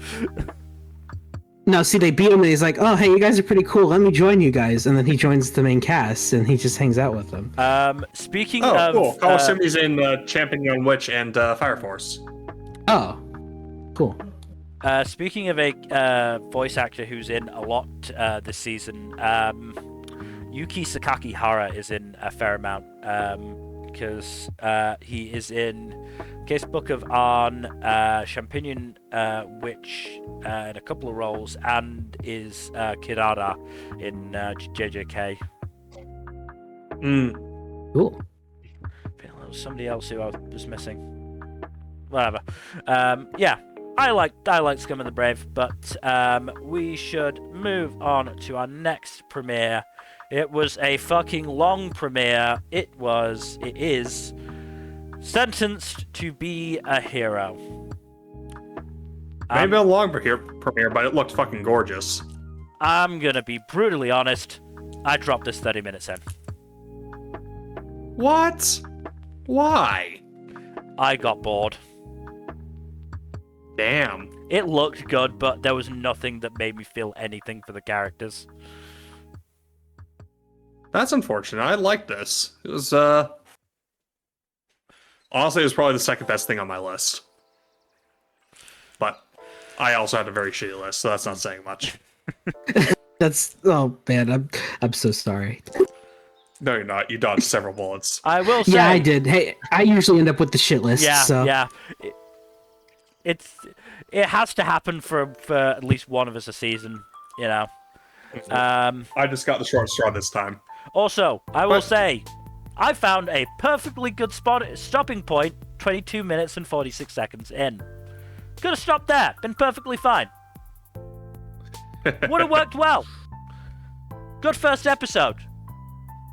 Would have introduced Xylo, would have introduced Dota, would have had them, you know, fight off that first band of fucking demon fairies, whatever the fuck they were. Nope, had to go for another half an hour.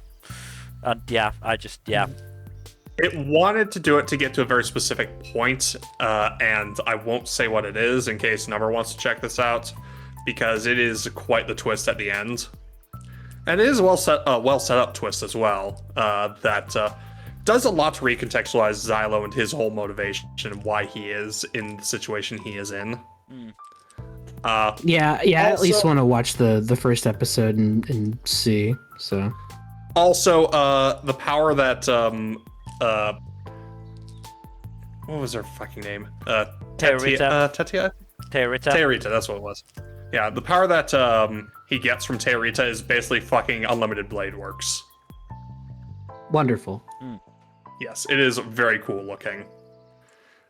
But yeah, the dynamic that's formed between him and Teorita is really neat.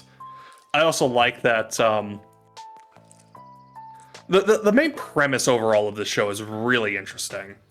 I mean, it's very dystopian. It's another case of cruel and unusual punishment. But that's the point here. What crimes do you have to commit to get that sentence, by the way? It seemed like Dota was just a thief, and he got fucking doomed for eternity. I'm pretty sure Dota's crime isn't stated, but it's probably, given like the level of valuables he steals throughout the premiere, he probably stole some really high-level shit. Xylo's crime is stated at the end of the premiere, and it is definitely enough to justify his sentence, at least in the eyes of this setting. But yes, also, like, there is a lot of dystopian shit, and it is, like, shown to be very dystopian throughout the premiere, and by the end especially. Like, it is interesting, for sure. And there is a lot of interesting stuff to say about it. I have not watched the second episode yet, because I haven't had no time to watch any second episodes for most of the new stuff. I have seen that the second episode is a slight dip in quality from the premiere, but the premiere is movie quality, so that's kind of to be expected. Unless you're like fucking Mappa or some shit, that you're not going to get a lot of that quality of animation throughout a whole season. But yeah, no, this is I still think this is really good. I'm sorry that you got bored with it, Mill, but I think it's still worth checking out. I just honestly, like, it just felt I know you're like... fucking done with hour-long premieres. I mean, that didn't help, but it just felt like everyone was an asshole of some kind. Like, I can understand Xylo and Dota at least have reasons for that, but all the fucking Holy Knights were just, pardon my language, but cunts. Idiot assholes. Like, who deserve to die. Terita is a very much needed source of light and levity in the series, I'd say. Yeah, the issue was I didn't find her shtick funny. I think that's also the issue. The one bit of levity and I didn't find it funny. Yeah. No, I get that. I can understand that point of view. Seriously. I still think this is really good. Kivia was so dumb. Just so dumb. Her reason for her hatred of Xylo is explained by the end of the episode. I'm not even going about that. She's just a bad commander. Oh, yeah. No, that's fair. Like, no survival instincts. I think it's a case of this is a war of annihilation, and you have to hold the line in those scenarios. Except they didn't. They got told to retreat, and she ignored it.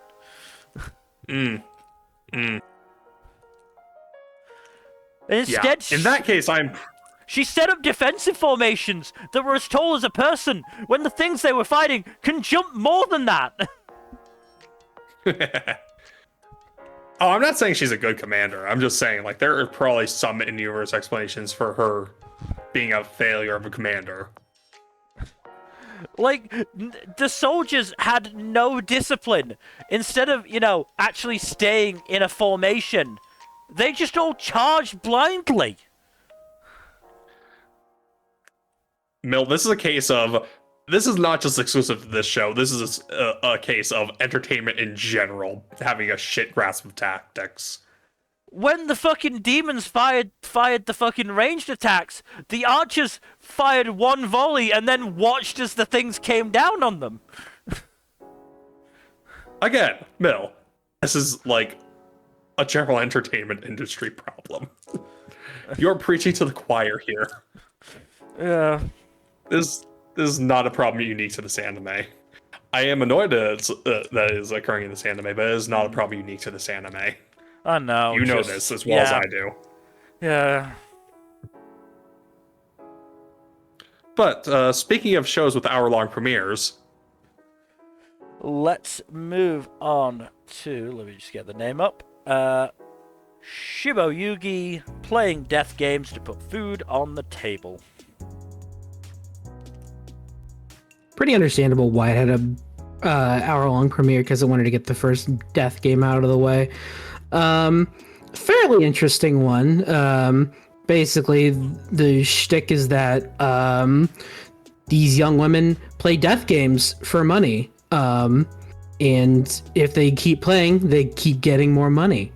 And it's what our protagonist does for a living. She plays these death games to put food on the table. Haha.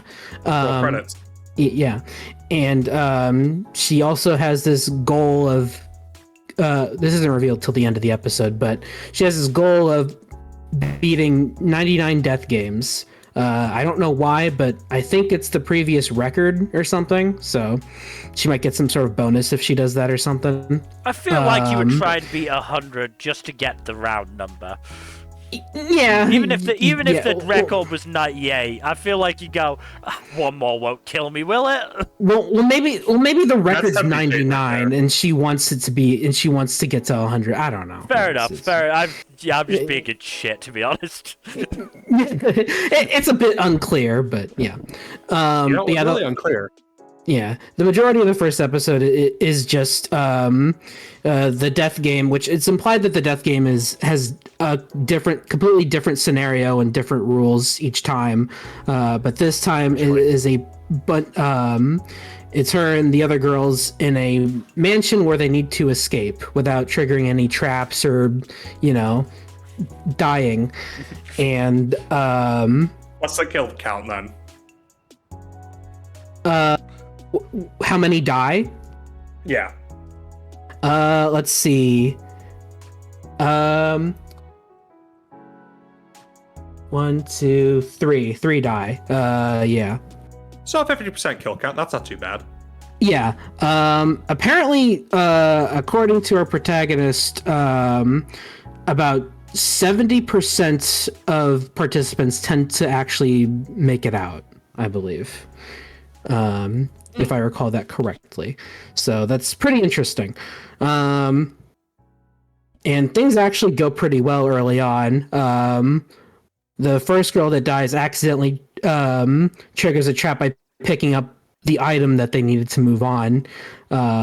Which it's sad how she died, but it's funny because Protag was like, wait, usually traps are triggered when important things are picked up, and then immediately just gets a knife through the head.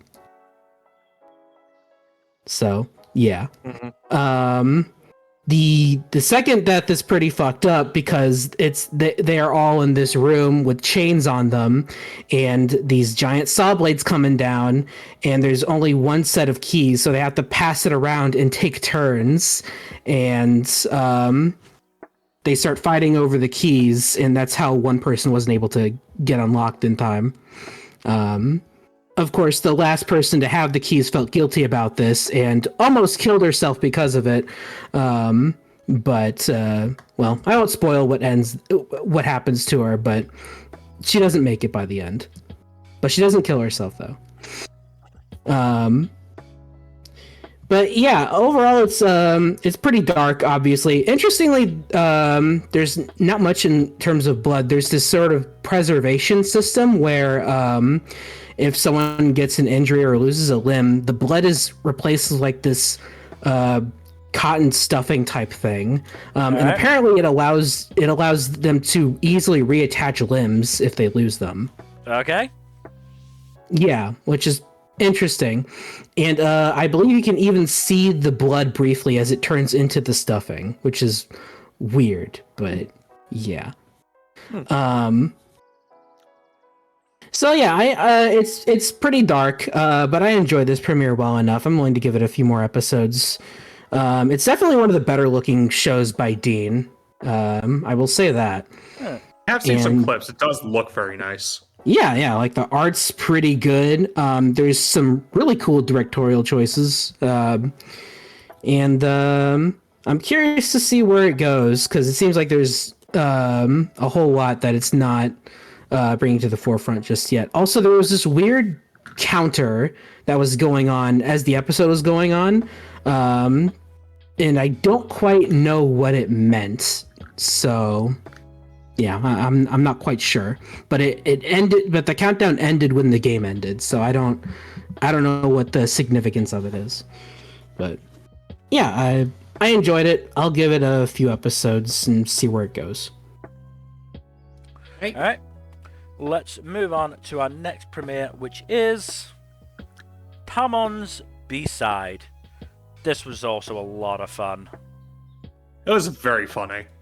Though I can't help but think, like, if the genders of the characters were reversed, this would be a much, much harder to stomach in a lot of ways. Yeah. Like, I don't know why. Some of it's just the double standards involved, but also just like that. I don't know.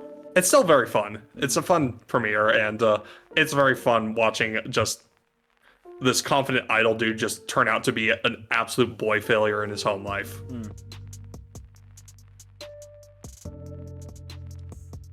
Mill? Yeah. No, I mean, I get that, and there is a problematic aspect of the female character supporting the male character lead, yeah. and helping him live and all that sort of stuff. But I think the show does a good enough job establishing the relationship between Utage and Tamon, in this first episode. Oh yeah, no, it does a lot to yeah, it does a lot in that regard. It certainly doesn't hurt that the characters are really colorful and really bounce off each other in a fun way. No, Utage herself is just great. I really love her. Voiced by Sari Hayami, which I did not hear at first. She's doing a lot. And I think what's the other interesting thing is, or certainly that I'm hoping it will do, is confronting the fact that Tamon has had this imposter syndrome basically instilled in him by the manager. Yeah, he's basically had it his whole career almost because of the manager. Telling him that the only portion of his personality that matters is his on-stage persona, not his off-stage one. Yeah, it does seem like it's going to go into at least a little bit of the toxicity of the idol industry. Or at least this side of the idol industry. Yeah. But, and the pressure it puts on talents and how it fucks up talents personality-wise. But yeah, the jokes are still really fucking funny. The jokes are great. There was one line, ridiculous, pretty fucking great on that one. Yeah. Honestly, it made it funnier the fact that at first Utage was actually quite calm about her client being Tamon, and then the contrast in his on-stage and off-stage personalities. And then she just went full, full idol ballistic fan. And yeah, as said, there we go. There we go. Yep. And yeah, I'd be fine with the show if it's just Utage beating a sense of self-worth into Tamon. I'm hoping it'll be a little more than that. I do love the screenshot of her just like waving the fan over a cringing Tamon while like the angel version of him is in the background. It's a very good like summation of the series in one screenshot. Yeah. And then we got a little bit of build up towards the eventual romance as well. Because Utage got overwhelmed by Gloomy Hara's smile rather than Tamon's smile. You know what this series reminds me of? Oshibudo. I've not seen that. Which was it's a Yuri series with a kind of similar premise. Kind of, in that it is focused on one of the fans of a small-time idol group. In this case, but it's Yuri. And oh no, basically I think I remember that actually. It was 2020? I think it was 2020 or 2021. Let me look. Yeah, something like that. No, I do think I remember it. I didn't watch it, but I do think I remember 2020. it. Yeah. Yeah, I watched it and very much enjoyed it. This does give me similar vibes because the protagonist is a diehard fan for one idol in a group. Yeah. Who develops a close starts developing a close relationship with that idol. But yeah, it's very different in a lot of other regards. I will also say this is surprisingly well animated for a JC Staff show. What other stuff is JC Staff doing this season? Good question. Looks like this is it, actually. Maybe that's why it looks good. Maybe you should take a lesson, JC Staff. Hey, JC Staff can cook when they got a good schedule. They don't. You get One Punch Man season 3.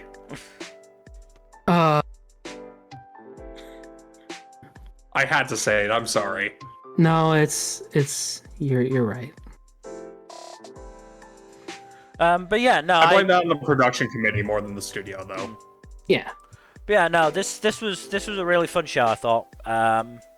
It's very funny. Quickly before we move on, do you want to talk about Watanabe now, or do you want to leave it until the 3+ episode? I think we should leave it for 3+ episode because we have a lot of stuff still to get through, and I kind of want to trim the fat on this list first. That's Agreed. fine. Plus, I feel like we'd be talking about Watanabe for a minute, so... Yeah. That's fine. I just wanted to check. I should have done it before the stream, and I completely forgot until I saw the title. Anyway. No, it's all good. Let's instead move on then to... There was a cute girl in the heroes party, so I tried confessing to her. Honestly, out of all the long title ones, this was on my list. This was honestly one of the less offensive ones. Less offensive? I noticed you say you less can't just say offensive, good. not good. Or decent. It was alright. It's cute enough. I'm willing to give it a few episodes to see if it, like, does anything interesting or fun with the premise rather than just, like, being boring or just, like, being nice guy propaganda. But like it sucks because when I first like saw like the preview for this, I'm like, oh, this seems like a cute premise. I hope this is good. It is decent. Like, it is honestly. Look. Yeah, I said good, not decent. Again, I've only watched one episode of this. Yeah. Basically done like the ground stage setup for the series with like. The heroes have succeeded in killing the Demon Lord, yada yada. This guy was once the henchman of the Demon Lord. Also, he's isekai'd, but it's largely irrelevant to the story. Mm-hmm. And why was he isekai'd at all? Oh my, I hate when shows do this. Noble Reincarnation was similar. In this case, it's to justify him being overpowered as hell and giving the heroes party a hard time. But when he just lets them pass, they curb stomp the Demon Lord, basically.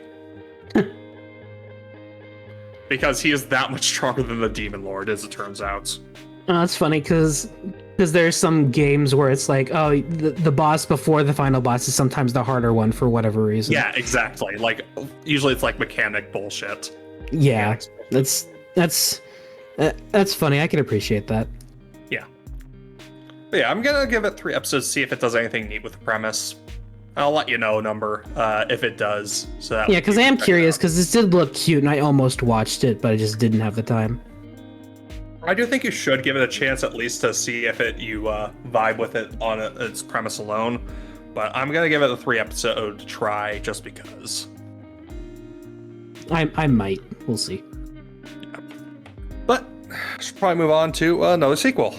Let's move on to... 'Tis time for torture, Princess Core 2. Well, if you like the first season of this, you'll like the second season of this, because it is a lot of the same, but still really fun and charming. It's got the nice little animation, looks really nice, it's very funny, very silly. I have seen some clips that look pretty great. I'm surprised you didn't watch the first season, Nmbr. I almost did, but it's like, I feel like the humor would just get old for me, personally. That's fair. It is one of those shows that, like a lot of anime comedies, I don't think you should binge this, because, like, yeah. Comedies like this, gag comedies, don't do well under a binge. Yeah, exactly, which is what I tend to do with anime. Honestly, if you just, like, watch one episode a day, I think you'd be fine. That's basically maybe. I think. Yeah. But yeah, no, this is just a fun little goofy fantasy comedy. And hey, they introduced a new character at the end of the premiere. Wonder if that'll be relevant later at all. Probably. Because the character's a ninja. And who doesn't love ninjas? But yeah, should move on to a sequel I think you'll like to talk about, Nmbr. Let's move on to Trigun Stargaze.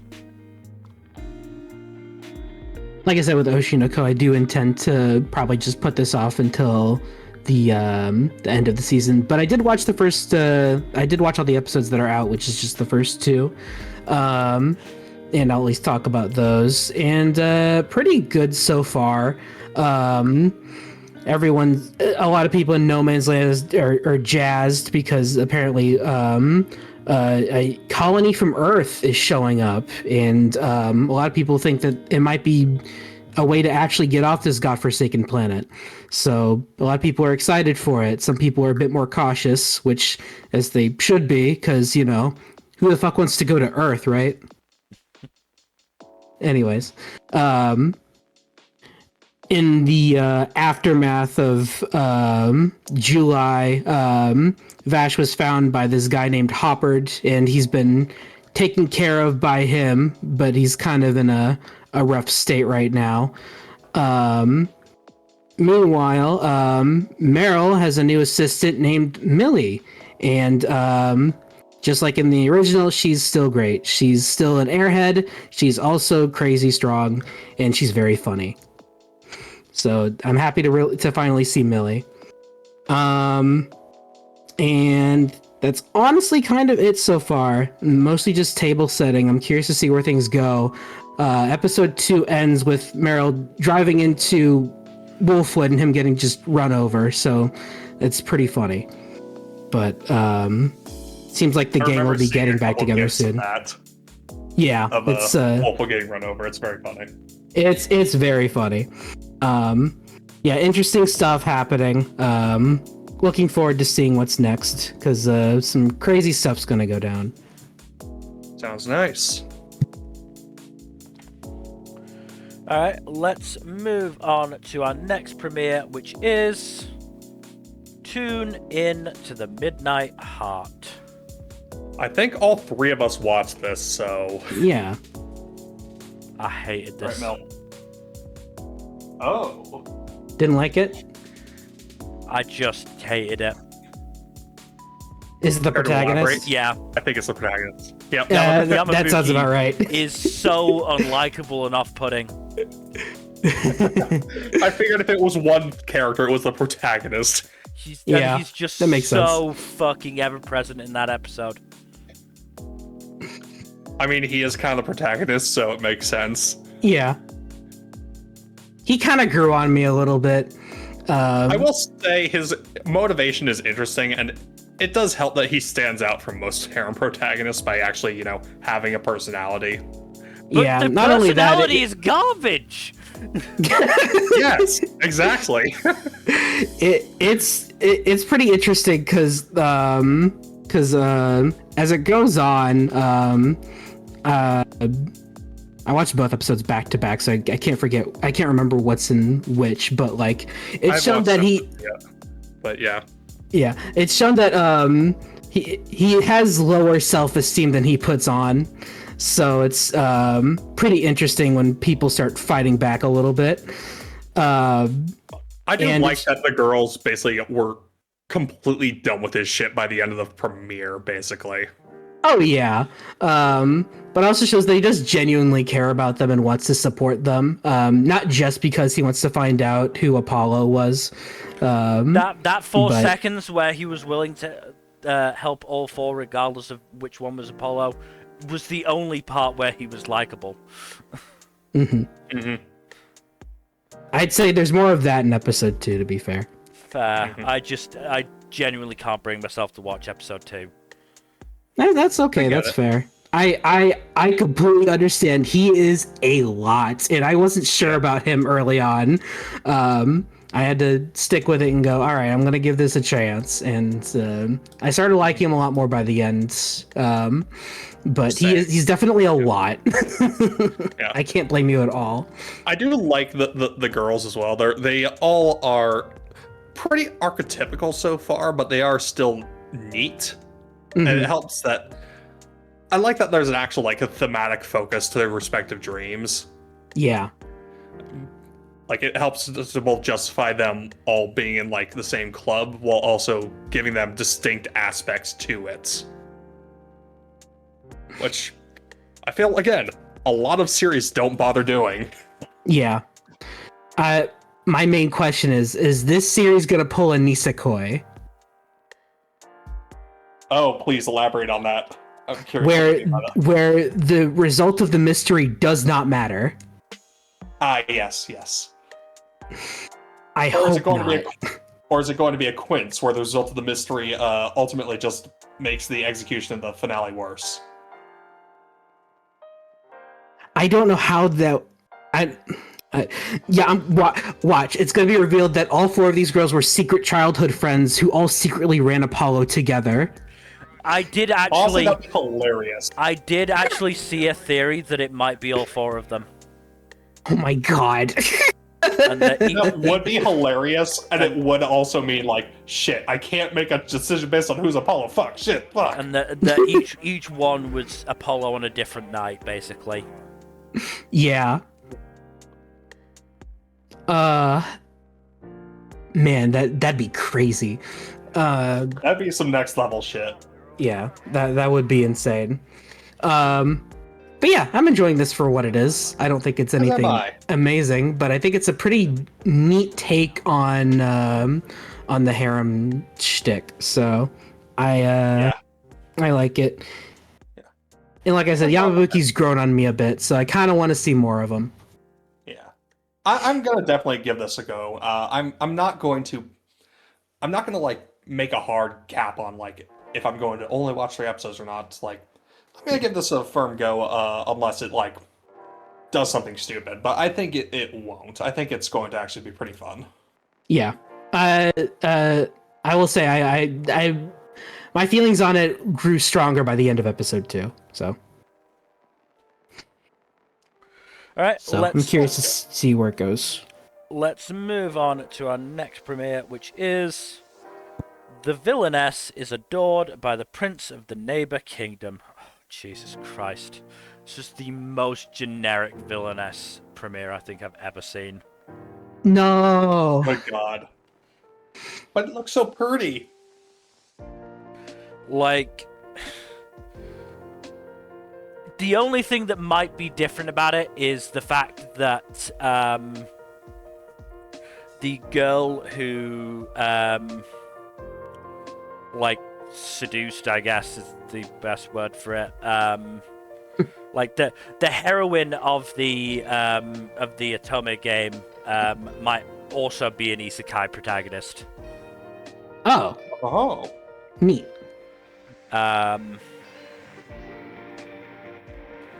But like, first things first, the names in this show are so fucking dumb.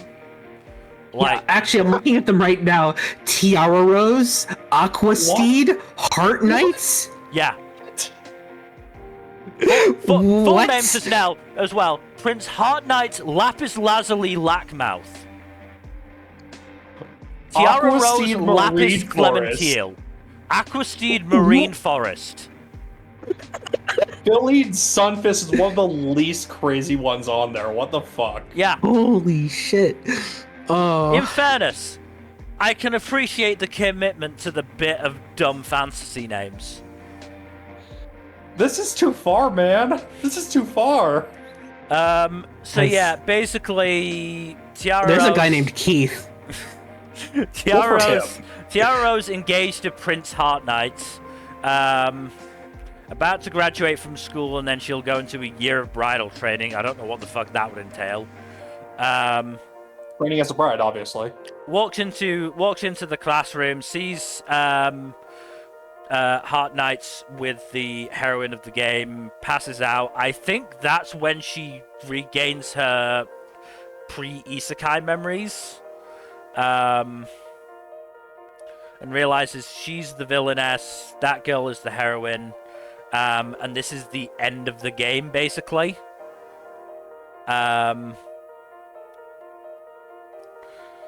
Get to the big, confronting the villainess event thing. Tiara Rose tries to paint her actions as reasonable, basically, like, informing the heroine of etiquette and stuff like that rather than, bullying her. Doesn't work very well, of course. And then seems like Tiara Rose has done enough to avoid the worst ending, and then the prince decides to banish her, which, considering Tiara Rose is actually the daughter of the Prime Minister, I don't feel like he should just be able to summarily do that, but hey. That sounds like a really dumb fucking move. Then Aquasteed steps in and is like, okay, well, if you're, chucking her out, I'll take her in. And proposes, basically. As it turns out, Aquasteed is from a sequel to the Otome game that Tiara Rose did not actually get to play. Lol, what? Because she died. Obviously.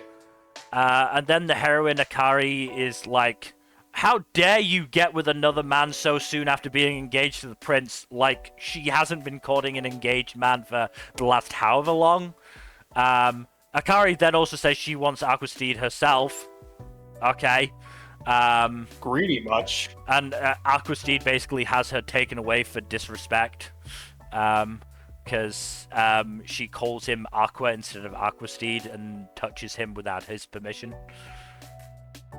That's where the episode ends. Yeah, it was just boring. It really was.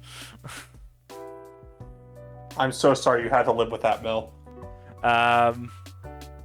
Again, unfortunately, the villainess shows are having to now live up to May I Ask for One Final Thing, and not very many of them are making it to that bar.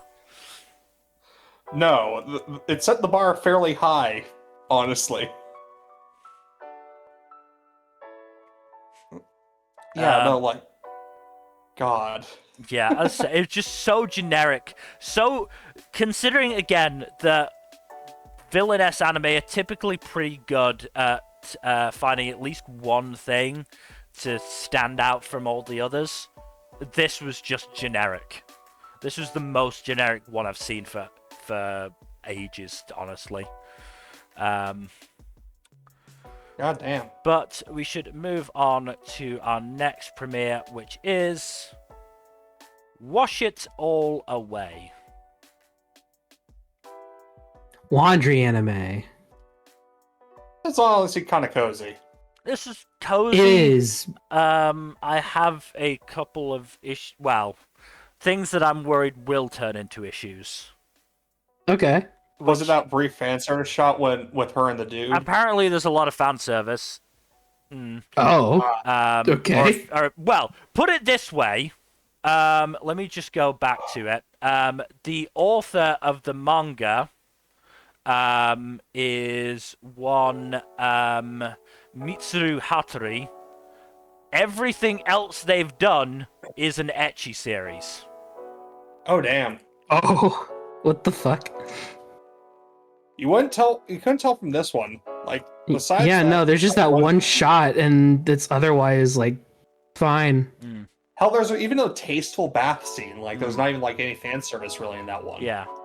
The thing that I'm most worried about is the relationship between Kinmei and Ishimochi.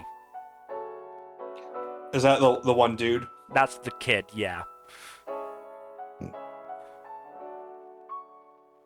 Yeah. Kinmei, as far as I'm aware, is explicitly an adult, and he is explicitly in high school. Yeah. Yeah. I don't know, is the thing. I genuinely don't know. At this point, she does seem like married to the job, but yeah, I do see that being a concern later down the line. It's just a little. It's just a little worrying to me.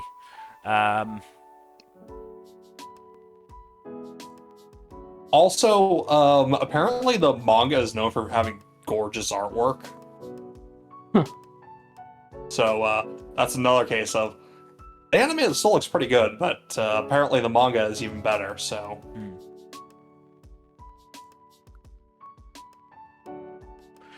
But I still think this is a fun and cozy series. Overall, it was quite cozy, yeah. It's not like anything standout or spectacular, but I still think it's a nice one. Like, I think I'm gonna give it 3 episodes because I think more than anything else, I need to see what they're gonna do with the amnesia subplot. Yeah. And if they're actually going to do anything with it, or if that's just all window dressing. Feel like it's just window dressing, personally. We'll see. I mean, the other thing is, I actually went into this thinking that it was going to be supernatural, and it very much isn't. Yeah, it's extremely mundane. Yeah, I went into this expecting... I don't know what I was expecting, but it wasn't laundry. I was expecting the laundry, but I mean, if nothing else, the synopsis is not good because it is the most, like, hype itself up thing possible. Like, with an enduring protagonist, yeah, and luscious art. It sounds like a fucking, they're trying to sell a house. Summary, yeah. No, it sounds like one of those fucking AI summaries. Also that.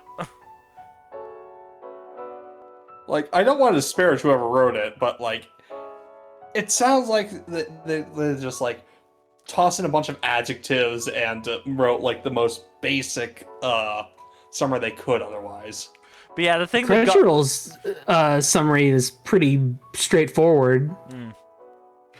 The thing that got me, though, in the summary was, although Wakana has no knowledge of her own past, her cleaning services safeguard memories imbued in customers' precious items, which made me think, oh, there's going to be actual memories embedded in, and she's going to take them out and preserve them for the customer. It's going to be really interesting that way. Nope, just mundane laundry stuff. Which is fine, but yeah, I think that may have affected me slightly, going, oh, okay, it's fine, I guess. Watch random supernatural bullshit pop up at some point anyways. The amnesia bit isn't even mentioned in the Crunchyroll summary, interestingly enough. This is also a studio I have not seen much of before. They've mostly done, like, throwaway shit that I haven't watched. Or stuff that I've dropped. Kuruto Noboru. Yeah, so they did a couple of Cuckoo Season 2. They did, oh god, Worthless Appraiser Class. Oh my god. Oh no.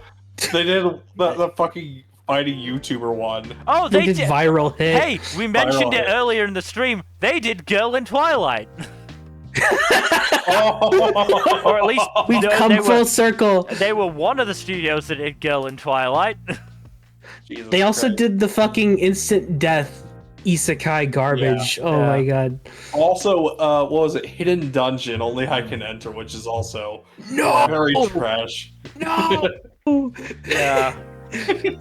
Oh no, as said, I'm willing to give it. I'm definitely willing to give it 3 episodes, but I'm also like wanting to be more brutal this season, just so I have a shorter list.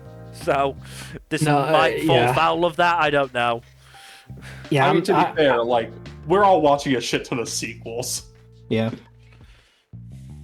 I don't really plan on watching more personally. I thought it was all right, but nothing I was really interested in. 3 episode this one as well. Yeah. God. Like looking at my list, there's like I'm doing 3 episode tests for 6 series and I've dropped 7 off of episode 1. Yeah. The thing is, like, I'm watching stuff outside of the seasonal shit, you know, like, so I gotta be brutal. Fuck, Tales of Duncan Egg is on tonight. Shit. Fuck. Anyway, we should probably move on to our penultimate premiere now. With why am I on that window? There. With You and I Are Polar Opposites. The shit was so fucking cute. Oh my god. This and Journal with Witch were my favorite premieres by far. This was so much fucking fun. Honestly, I loved the dub. Like, I love the dub. I would have stuck with the dub if it weren't for the stuff on screen. That is a little annoying. That is a little annoying. But for Celeste Perez's performance, I'm willing to put up with it. Because she was so fucking good. This is honestly, outside of Fate, it was my favorite premiere of the season of new shows. I am biased. Mm-hmm. Yeah. But, like, just... again, opening scene sets Suzuki up perfectly as a character. Yeah. And then just, sets up Tani and why she likes him. Really well done. Like, and they just have a really good dynamic. Yeah, and then they walk home together, and Tani actually engages with what Suzuki is saying, and then takes her hand, and it's just, oh my god. Like I said, this shit is just so fucking cute. It really just is a perfect illustration of sometimes good execution is all you need. Yeah, no, absolutely. I am very glad that the confession happened at the end there, because I think I would die from secondhand embarrassment if this entire show was binding. Yes. Oh my god, It was bad enough when Suzuki said, "Holler if you need a cup of sugar, neighbor," in a bad southern accent. Oh my god. Yeah, no, this is just really good. I'm shocked that you haven't watched this number. This is just the exact kind of diabetes-inducing stuff that I think you'd love. This is another one where it was like I almost watched it, but didn't really have the time. No, I would seriously recommend this. This is the strongest recommendation either of us can give you, I think. Yeah. No. Yeah. I put it on my list. I'll watch it.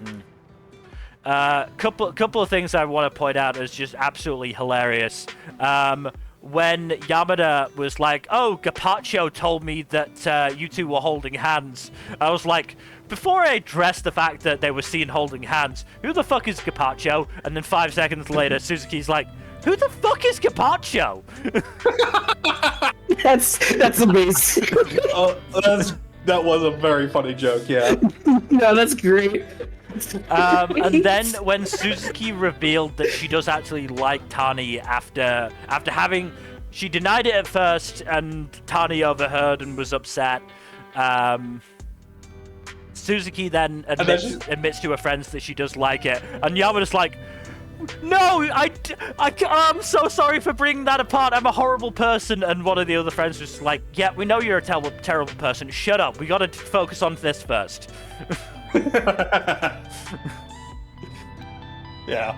On top of being cute as heck, this show is also funny as hell. Yeah, no, it's very funny. And as I said, you've already sold me. You already sold me. The dub is fantastic. Yeah. The dub is absolutely fantastic. I liked what I heard of the dub. If it wasn't for the on-screen text, I would have stuck with it. No, I totally get it, and I fucking hate it myself. I'm just willing to put up with it, because I love it too much.